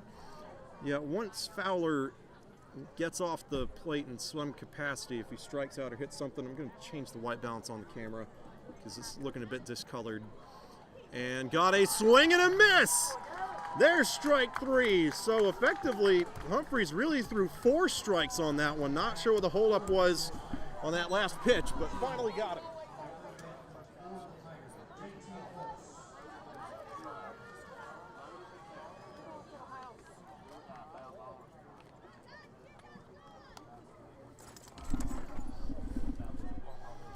All right, I'll double check it on my phone, but that's definitely looking better. JT Morris up to bat, 1 out down for the Panthers, and Humphreys throws a ball there. Nice curve and nice height, but goes too far to the outside, and the count's going to begin at 1-0.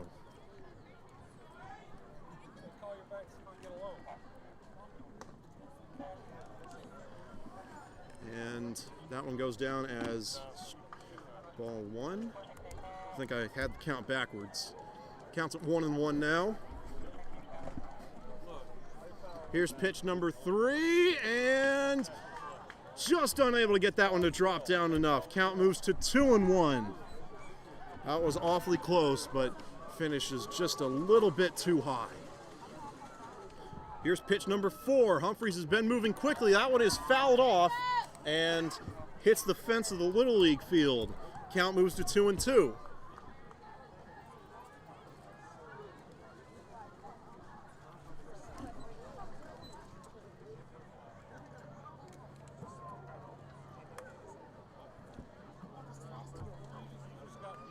And they're going to call that one a ball 2. 3-2 count now. That was awfully close.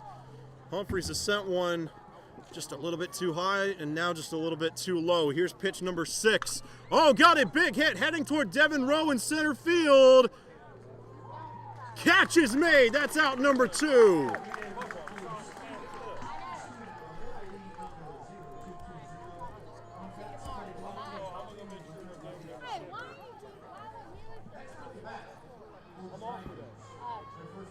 I got roped into this. I'll be sitting at home watching South Park. So here we go.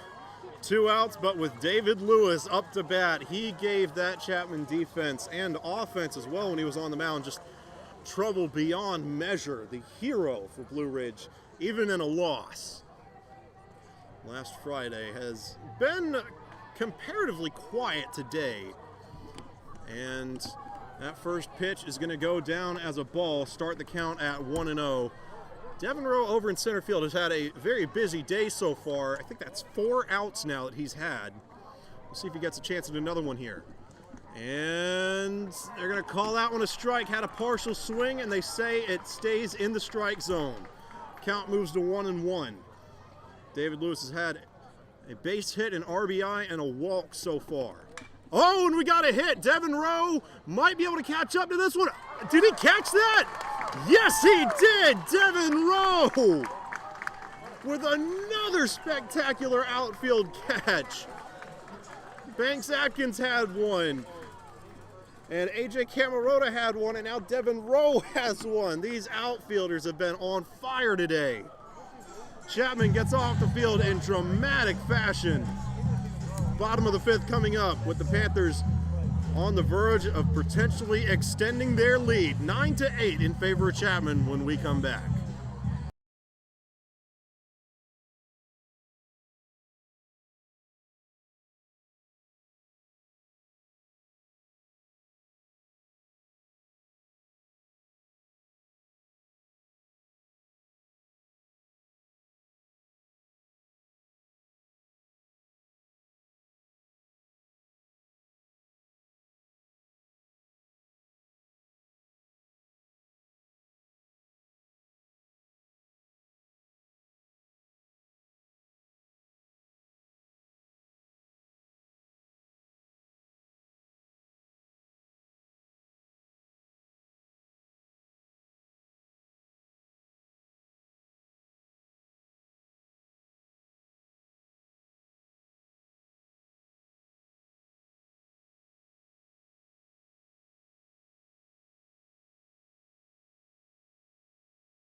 And here we go. The man himself, Devin Rowe, up to bat after having 2 catches over at center field. Caught one from JT Morris and then had a spectacular diving grab of David Lewis. 2 straight outs and now up to bat. We'll see if that work on defense pays off.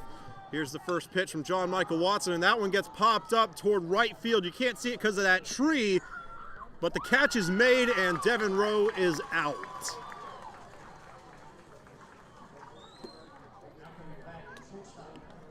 Tough break for Rowe on that one. Drew Settle up to bat now.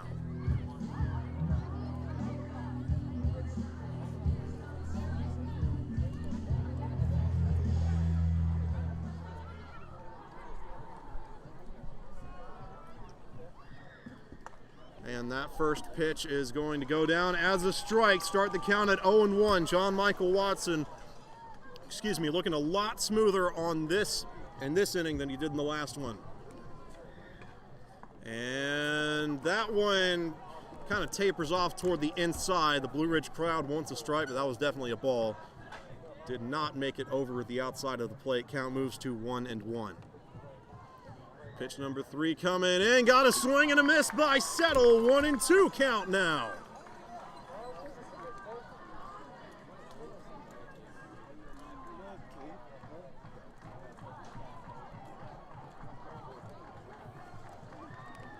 Here's pitch number 4, and that's a strikeout. Actually dropped, I think, but they're just going to throw that over to first. Lewis catches it, and Settle is out as well. Blue Ridge's defense holding strong after surrendering the lead in the last inning. Chapman scored, it was 5 runs in the bottom of the 4th, none so far. Jaron Metcalf up to bat, so the Panthers are back at the top of the rotation. I think this is the 4th time Metcalf has batted in this game, been pretty consistent so far.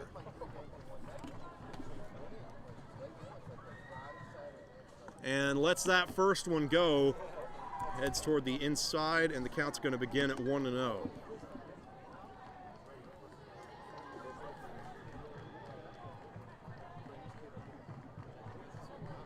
Pitch number 2 comes in. Metcalf hits that one towards center field. This will be close.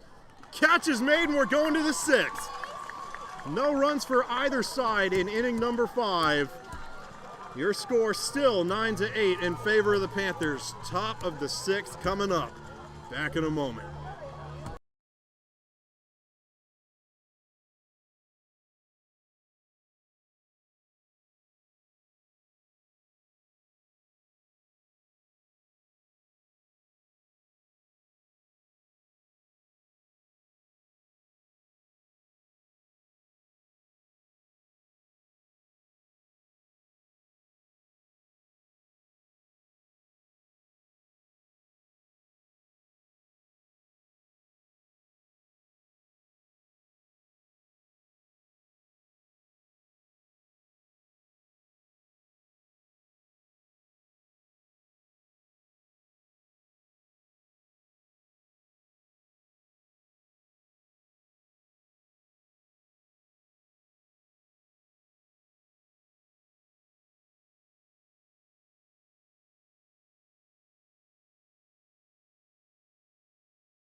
right, here we go. Bryce Roddy up to bat now for the Tigers. Still down by 1. Their defense held strong in the 5th inning. So did Chapman's. Top of the 6th here. This game nearing its conclusion. Certainly been moving a lot faster than the last one did. That is, of course, assuming we don't find our way into extra innings again. Got a pop fly, and this one heading over toward right or left field. Catch is made. And just like that, Chapman has their first out.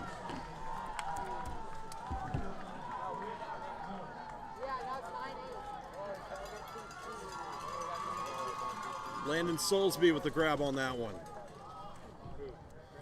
So Roddy is out.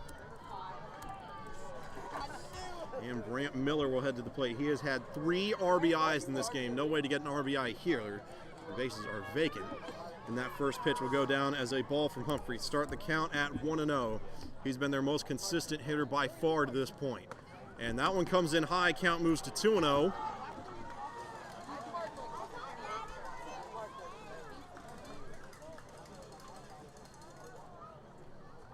Here's pitch number 3 from Humphreys. That's going to be a strike for sure, right down Main Street. And that'll move the count to 2-1.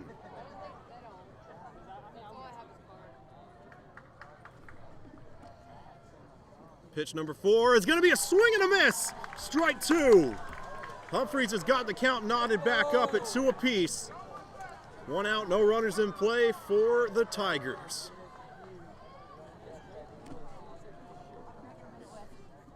Oh, and kind of reaching for a hit. Metcalf going to try to scoop it up. Can't bring it in. It's a base hit. Had some trouble fielding it. Might have had an odd spin on it, I'm not sure, but could not bring it in. And Blue Ridge gets a runner in play. Goes down as a single for Brant Miller, and his streak of making it over to at least first base continues.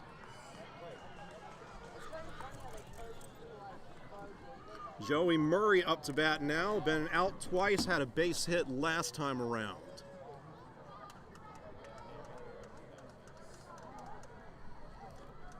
He is Blue Ridge's designated hitter. And Humphrey sends that first pitch into the dirt by mistake. Just let go of it too late. Count's going to start at 1-0.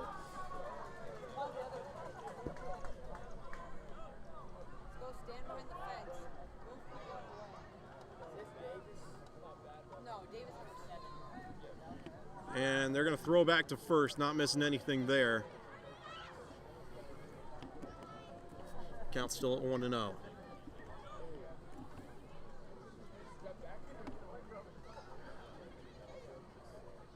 Whoa, and got a big hit. Is that going to be a fair ball? I'm not sure. Definitely catchable. And Atkins does make the grab all the way behind the trees in the woodshed. And that goes down as out number, wait, no, I think they say it's safe. No, they call it an out for sure. I'm not sure what the Blue Ridge crowd is cheering for.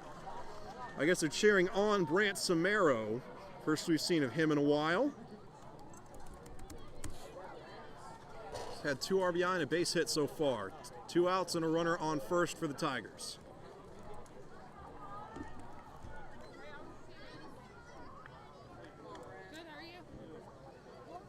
Humphreys looking around. Here's the pitch. Quick windup and comes in too low. Count begins at 1-0 following that ball.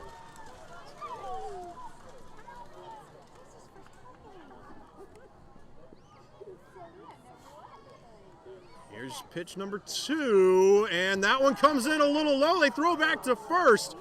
And Waddell, man, just out of frame. I really should have caught that. He made a crazy catch. That one just about went well over his head. Really not sure why they threw back to first. He was not playing far off at all. Not much to be gained by attempting the pickoff move, but they just about lost a ton on that one. Counts at 1-1. Oh, and they're going to call that a ball. That was so close to being a strike, but they say he was just unable to fit it in. Count moves to 2-1. Here's pitch number 4. And that one will go down as a strike. Counts at 2-2 now. Chapman looking to get off the field. Blue Ridge looking to get this game tied back up. Only down by 1. 2 outs and a runner on first. And Samaro fouls that one off. We'll keep it rolling. Pitch number 6 coming up.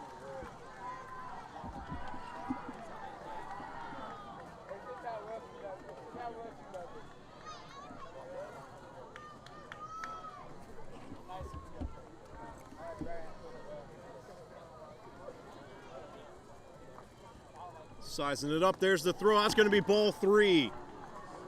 Low into the outside. Unable to push it in. Counts at 3-2. AJ Camarota is on deck. Had an RBI last time around, should he make it to the plate. Humphreys, I imagine, wants to put it away right here, though. Here's pitch number 7. Nope, they're going to throw back to first. And, again, he might have been a foot off the base. Really not sure why they threw that one, unless they're trying to psych Samaro out. This could be the real pitch number 7, and here it is. Samaro hits that one off toward right field, or left field, excuse me. I think it went over the fence. No, it did not go over the fence, but Blue Ridge is going to score. It's a double and an RBI for Brant Samaro, and just like that, the game is tied at 9.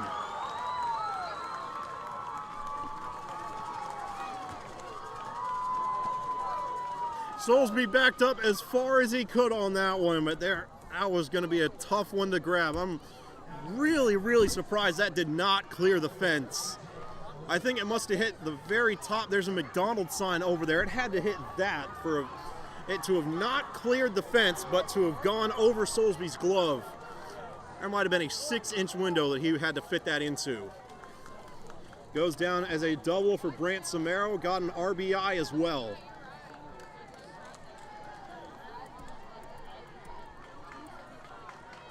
AJ Camarota up to bat. Got out twice and then had an RBI last time around. This is his 4th plate appearance in this game. Tied at 9, 2 outs and a runner on second.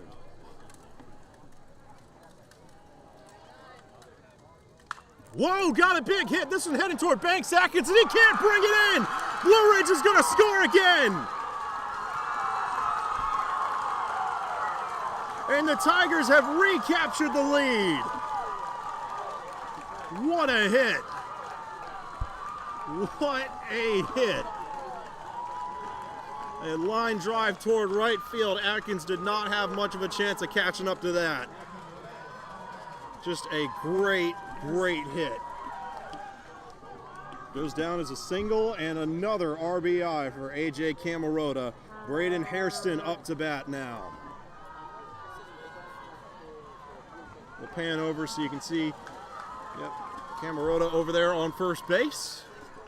Still got 2 outs though, so they do need to tread lightly. And nice curveball by Humphreys to get back on track. Count starts at 0-1.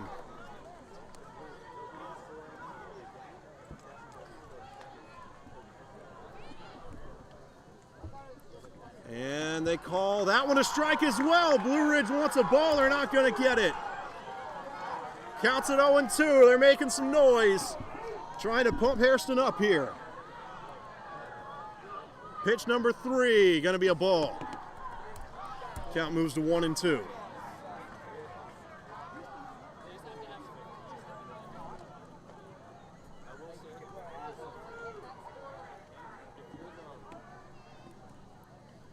Oh my goodness, I gave the run to the wrong team. Blue Ridge has 10, not Chapman.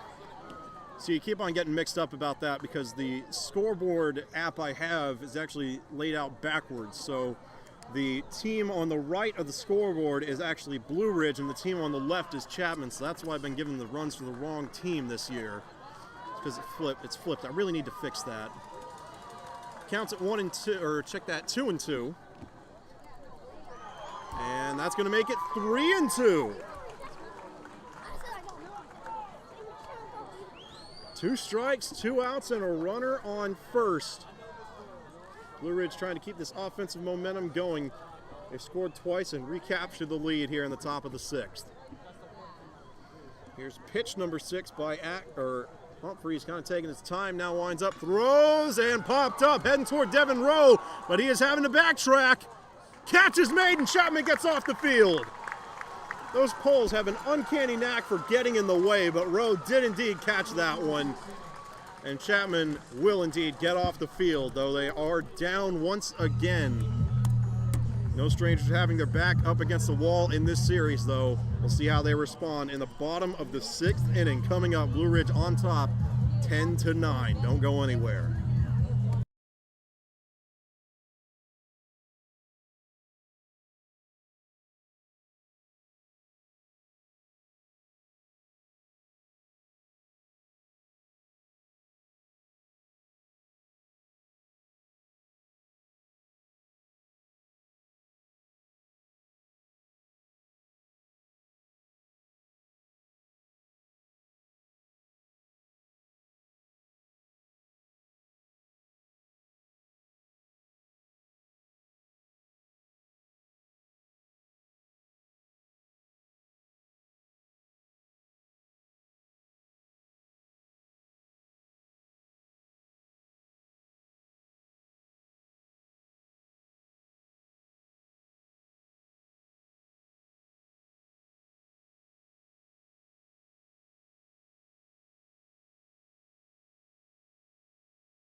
All right, so the pressure is on. These innings are the ones that separate the men from the boys.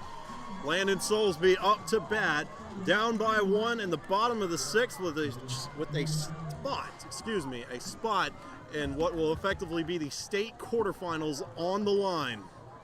Still got one more inning to go, but the stakes already high, and got a hit out towards second base. Going to be a foot race, and Soulsby can't win.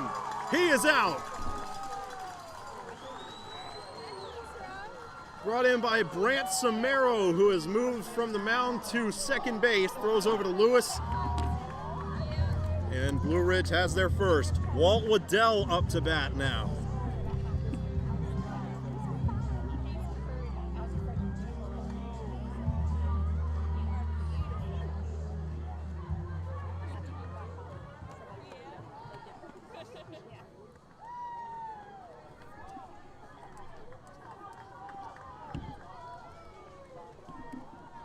Here we go.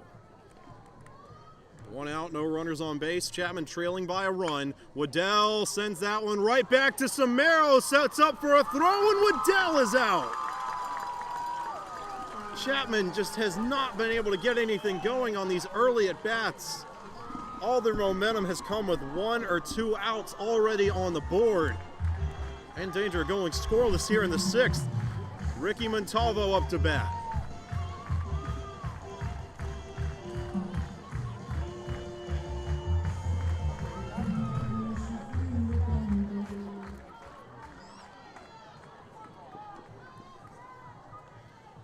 And Watson wastes no time getting that first pitch in. This one hits the dirt. Montalvo makes it to first. Chapman gets another runner in play, but again, it happens with 2 outs already on the board.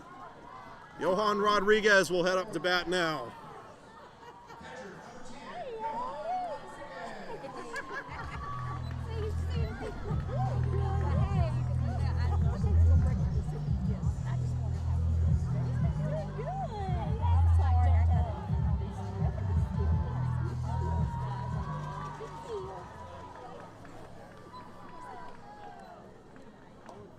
And they throw back to first. Montalvo is safe. But Watson had quite a lot of gas on that one. That is closer than pickoff moves usually end up being. We'll pan back over. Yeah, this is going to be tough to keep them both in frame with Rodriguez being right-handed.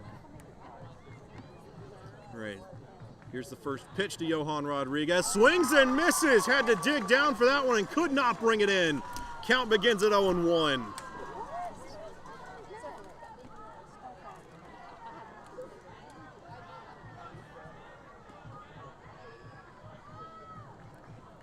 This will be pitch number 2, sidearm release, and that one comes in too low.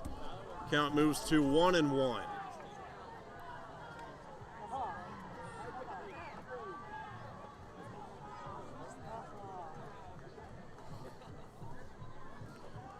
John Michael Watson taking his time now, thinking this one through. Looks like he was getting some signals in from Hairston.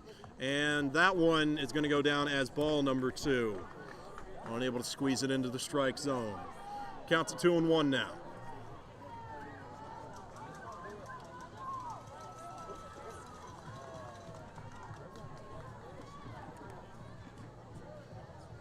And Blue Ridge wants a strike. That was definitely off the mark. Yeah, that, again, I'll show you where they're sitting. That looked like a strike from where they were, but it was definitely off to the right from up here. It did not make it over the plate, but with their perspective, it probably looked like it did. So that one, understandable why they're upset, but it was definitely a ball. Count moves to 3-1. And, oh, got a pop fly. This one catchable over in left field. And that is it. We're going to the 7th inning. No runs scored by the Panthers in 2 straight innings. Top of the 7th coming up, and Blue Ridge is going to have one last chance to notch on as many runs as possible. And then we'll go to Chapman in the bottom of the 7th with a berth in the state quarterfinals on the line. It is win or go home here between the Tigers and the Panthers. Don't go anywhere. This is going to be a good one. Back in a moment for Blue Ridge's final at bat.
Alrighty.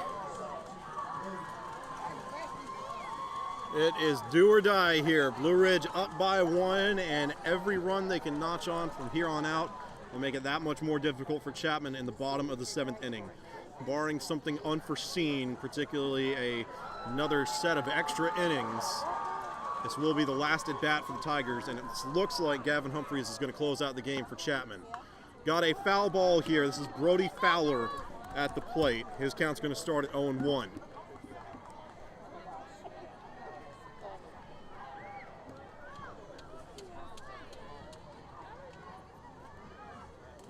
Here's pitch number 2. Humphreys sends that one a little to the inside, and that's going to be a ball. Count moves to 1-1.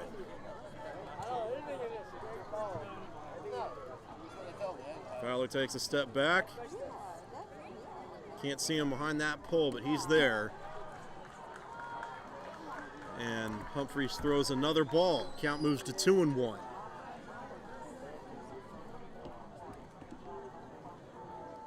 Here's pitch number 4. And got a hit. Waddell unable to bring that in, and Fowler will make it to first.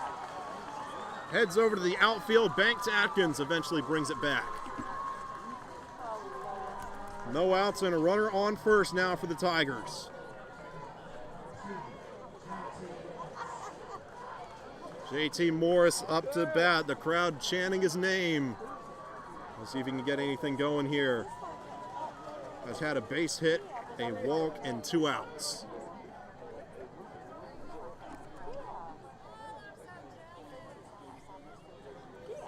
And got a hit heading into the outfield. Atkins is going to have to catch it, and he does.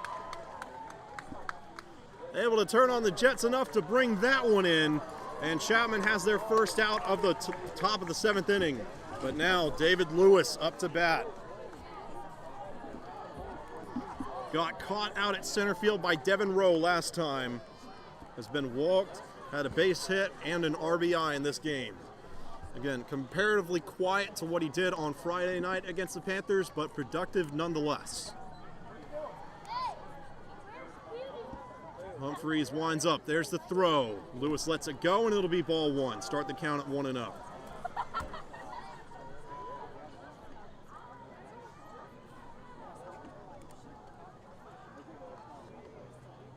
And that one comes in low. Count moves to 2-0.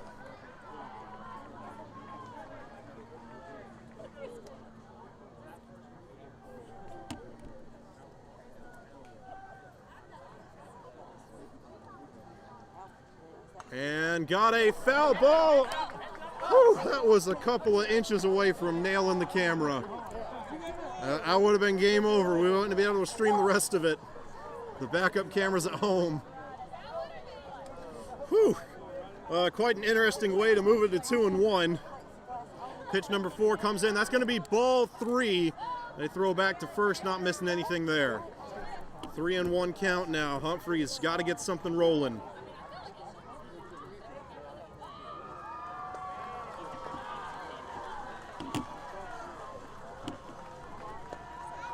And cannot get it rolling. Lewis gets walked. 2 runners in play now for the Tigers. 1 out with players on first and second. Bryce Roddy up to bat.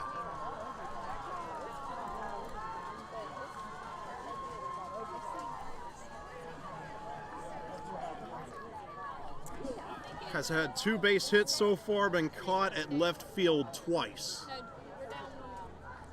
Blue Ridge still up by 1, but again, every run they can notch on now will make it more difficult for Chapman to come back in the bottom of the 7th.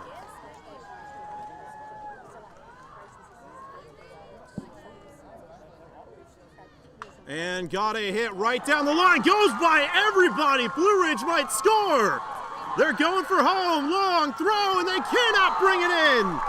11-9 in favor of the Tigers. Brody Fowler makes it home. It's a single and an RBI for Bryce Roddy.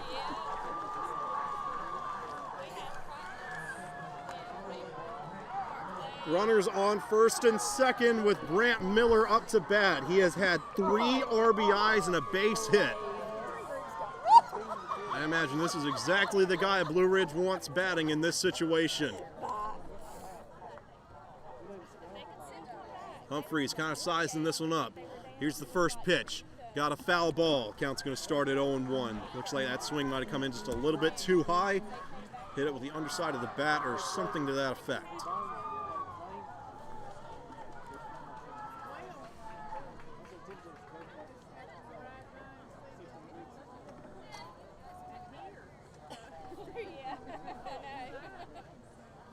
Humphrey is really taking his time here. Pitch number 2 is going to be another foul ball. Count moves to 0-2.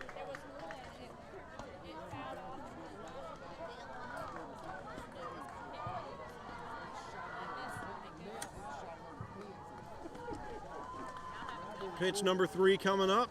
2 foul balls so far. Just going to be a regular ball there. That one comes in way too high. Humphreys is trying to get that curveball going. It's been on again, off again, mostly accurate, but he's had a couple that have gotten away from him. Counts at 1-2.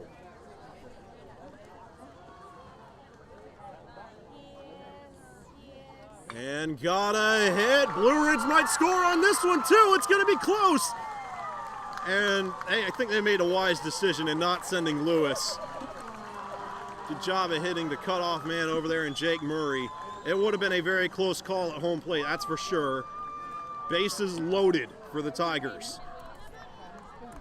1 out with Joey Murray up to bat.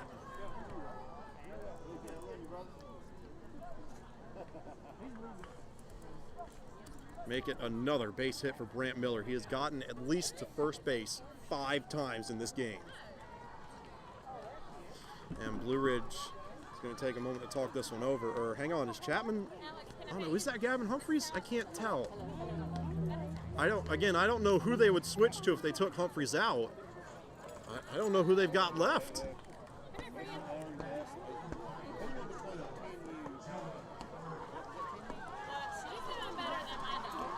And, okay, I think I said Jake Murray. I'm going to have to double check that jersey number because I don't think they'd just let him go in without warming up or anything. So I'm assuming that's still Humphreys. I guess we'll find out here in a moment when he turns around. And the pitch is in, kind of popped up, almost a golf swing. Drew Settle going to come over, tries to catch it, and brings it in. And Gavin Humphreys is still on the mound. Not sure why they called Jake Murray's name. No pitching change for the Panthers, and it pays off there. Kind of a chipped hit, caught by Drew Settle, and Chapman gets their second out. Just one more to go, and they can head back to the plate for one last stand. But they've got to go through Brant Somero to do it. 3 RBIs, excuse me, and a base hit in this game. He and Miller have had excellent days from the plate so far. Blue Ridge is going to need another one if they want to win. Bases loaded. Here we go. That first pitch from Humphreys comes in high. Count starts at 1-0.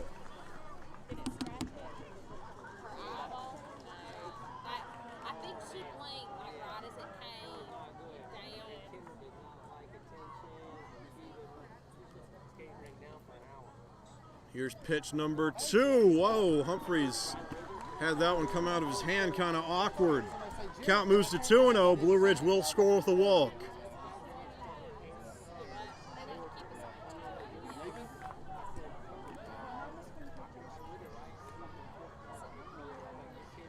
Oh, and we got a big hit and into the open field. Blue Ridge going for 2 more, and they've got it. 13-9, your new score. Splits the defenders. Neither Salisbury or Rowe able to catch up to that one, and Blue Ridge has matched their biggest lead of the game, up by 4 in the bottom of the 7th. And they've still got 2 runners in play. AJ Camarota up to bat now. Started out rough, but has had 2 RBIs since then.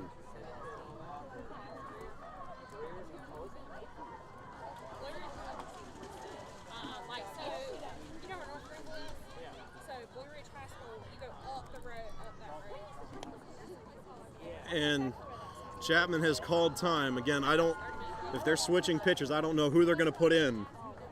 I think they've gone through their entire bullpen, unless Waddell didn't pitch that much in the game against West Oak. I would imagine he would be the only one that's even remotely available. Other than that, they may have to go to someone we haven't seen before. And I think they're leaving Humphreys in. I think that's the right choice.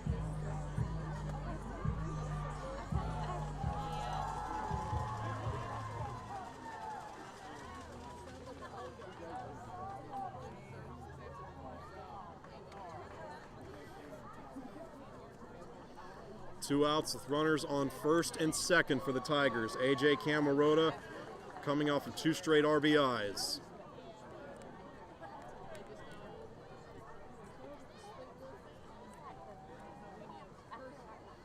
And that one gets fouled off. It'll land in the road, and the count will begin at 0-1.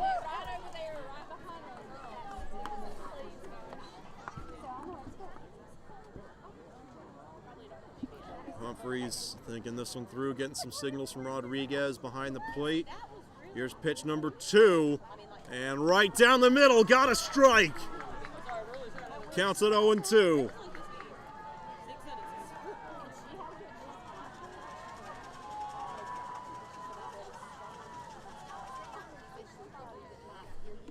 And that one gets fouled off. We're going to keep the count at 0-2. Blue Ridge will have to send their runners back. They got quite a head start on that one. Waiting on pitch number 4 now.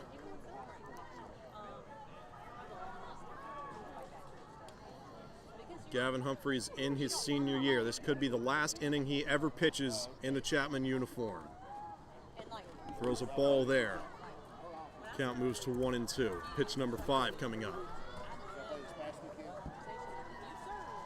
Yeah, with a loss here, Banks Atkins, Jake Murray, and Gavin Humphreys will all be playing their final game as Chapman Panthers. All the more reason to pull out a comeback win. Got a big hit, and that one is fair. Blue Ridge is going to score again. 14-9. Brandon Hairston makes it home. Or no, check that. That's him taking off his catcher's gear to go into bat. And Chapman's going to talk this over again. They have got their work cut out for them in the bottom of the 7th. They're going to need 5 runs just to tie. And Chapman is going to switch pitchers. I can't quite tell who that is, but it's someone they brought in from the bullpen. I think that's Jack Settle.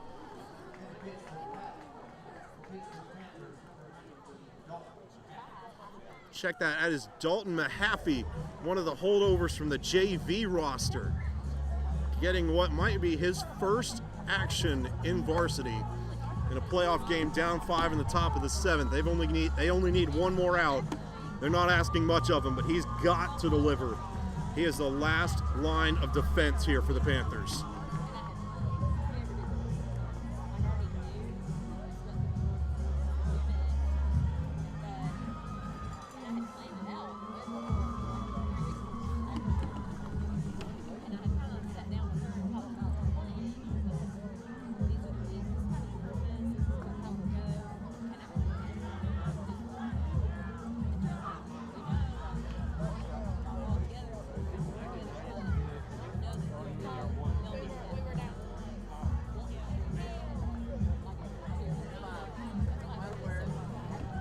Yeah, looking back over Chapman's full roster, I think JV guys are all they had left.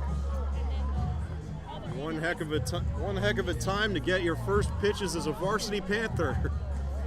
We'll see if Dalton Mahaffey delivers. They certainly need him to. 2 outs and bases clear now for the Tigers. Chapman down by 5.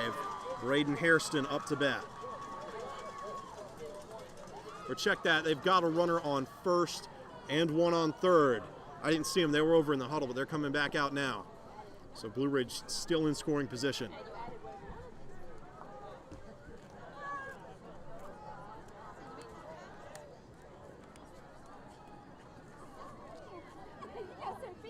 Mahaffey's first pitch goes down as a strike. They're throwing back to third, not missing anything there.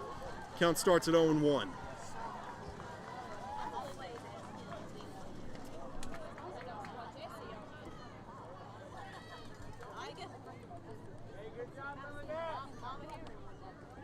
Pitch number 2 for Mahaffey will go down as ball 1. That one comes in just a little bit too low. 1-1 count here. Chapman down by 5. Blue Ridge looking to make it 6.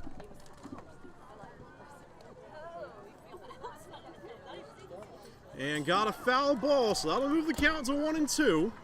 Mahaffey catches a little bit of a break.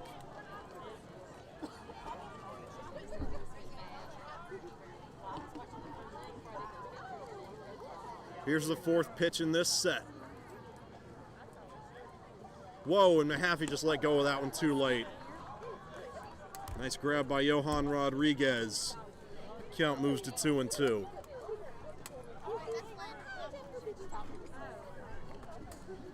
Here's pitch number 5.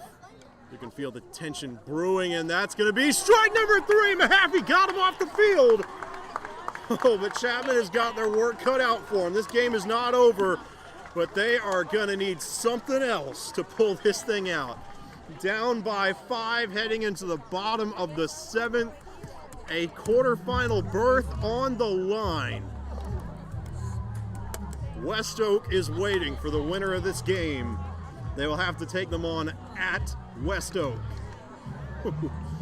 This is going to be a good one. Don't go anywhere. Chapman has got one last chance to at least tie the game or take the lead. We'll see what they can pull off. Back in a moment.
All right, so here we go.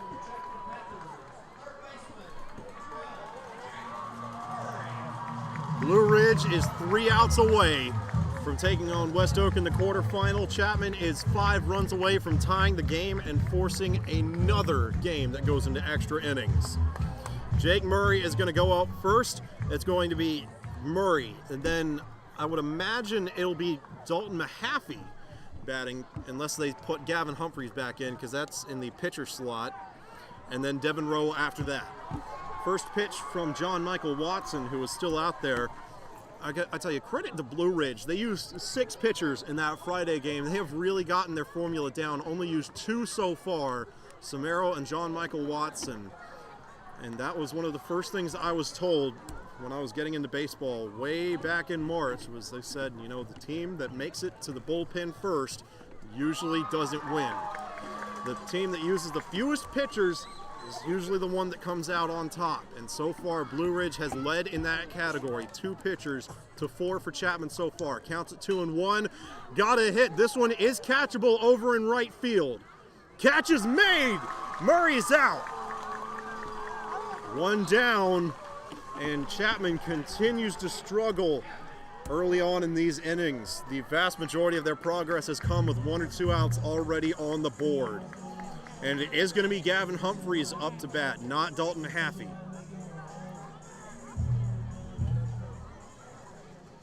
You can really feel the tension brewing here. Chapman down by 5 in need of something. That is not going to help him. That pitch goes down as a strike. Start the count at 0-1 for Humphreys. And that's going to make it 1-1. Just a little too far off to the side there from Watson. 7. And even if Chapman is unable to come out on top in this one, they've certainly had a great year. Rebounded from a pretty rocky start. I believe they won something along the lines of 7 straight, 8 straight before losing to West Oak earlier this week. And they only have 3 seniors leaving the team. They've got a lot of good talent brewing over on JV as well, so even if this year ends kind of abruptly tonight, they'll certainly have something really exciting brewing for next year and the year after that. But in the meantime, I imagine those players are in no spirit to let the season end within the next 10 minutes or so, and that will help their cause. Gavin Humphreys gets walked. 1 out and a runner on first. Chapman needs 5 to tie, 6 to win. Devin Rowe up to bat. He has had some fantastic catches in center field. I think he's got 6 batters out so far. Hitting, though, has not been the same story. Had a couple of base hits, but other than that, not a ton going for him on offense. Could this be what he's been saving up for? We'll see. Lets that first pitch go. Going to be a strike right down the middle by John Michael Watson. Count starts at 0-1.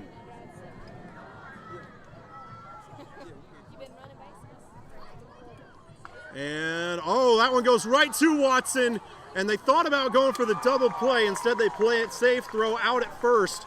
Devin Rowe is going to head back to the dugout.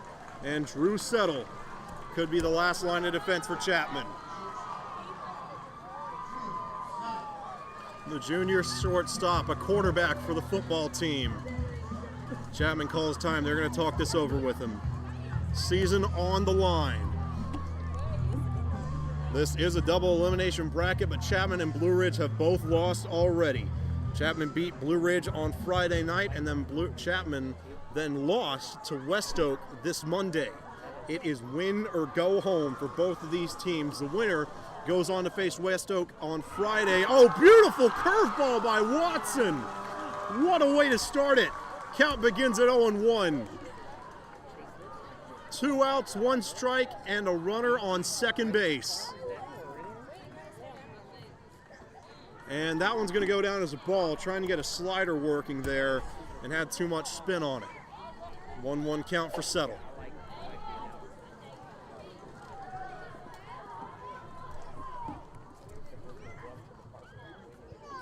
And that one is going to be a ball as well. Count moves to 2-1.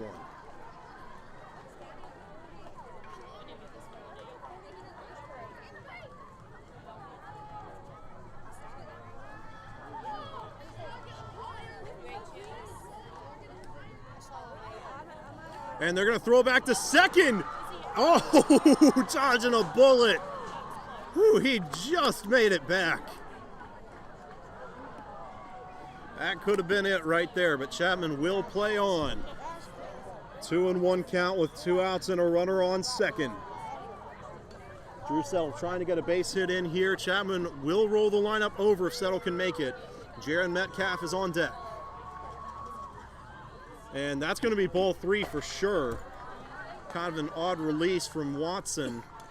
I'm not sure how many pitches he's thrown. I imagine he's somewhere in the 80 to 90 range now.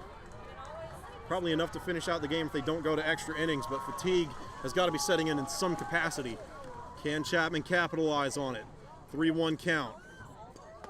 And they call that strike 2. Settle just tried to let that one roll, and it does not pay off. Chapman really has their backs against the wall now. Blue Ridge is 1 strike away from calling it a night. Here we go. That crowd's making some noise. Pitch number 6 in this set. Got a hit down the line, brought in by the second baseman. Blue Ridge wins it. And the Tigers are moving on.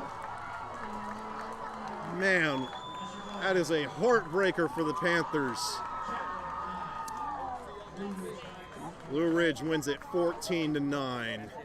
And that will bring an end to Chapman's season. But again, they've only got 3 seniors departing, have some great talent on the JV roster that is in their sophomore year. Some great juniors and sophomores on the varsity roster they'll be moving up next year.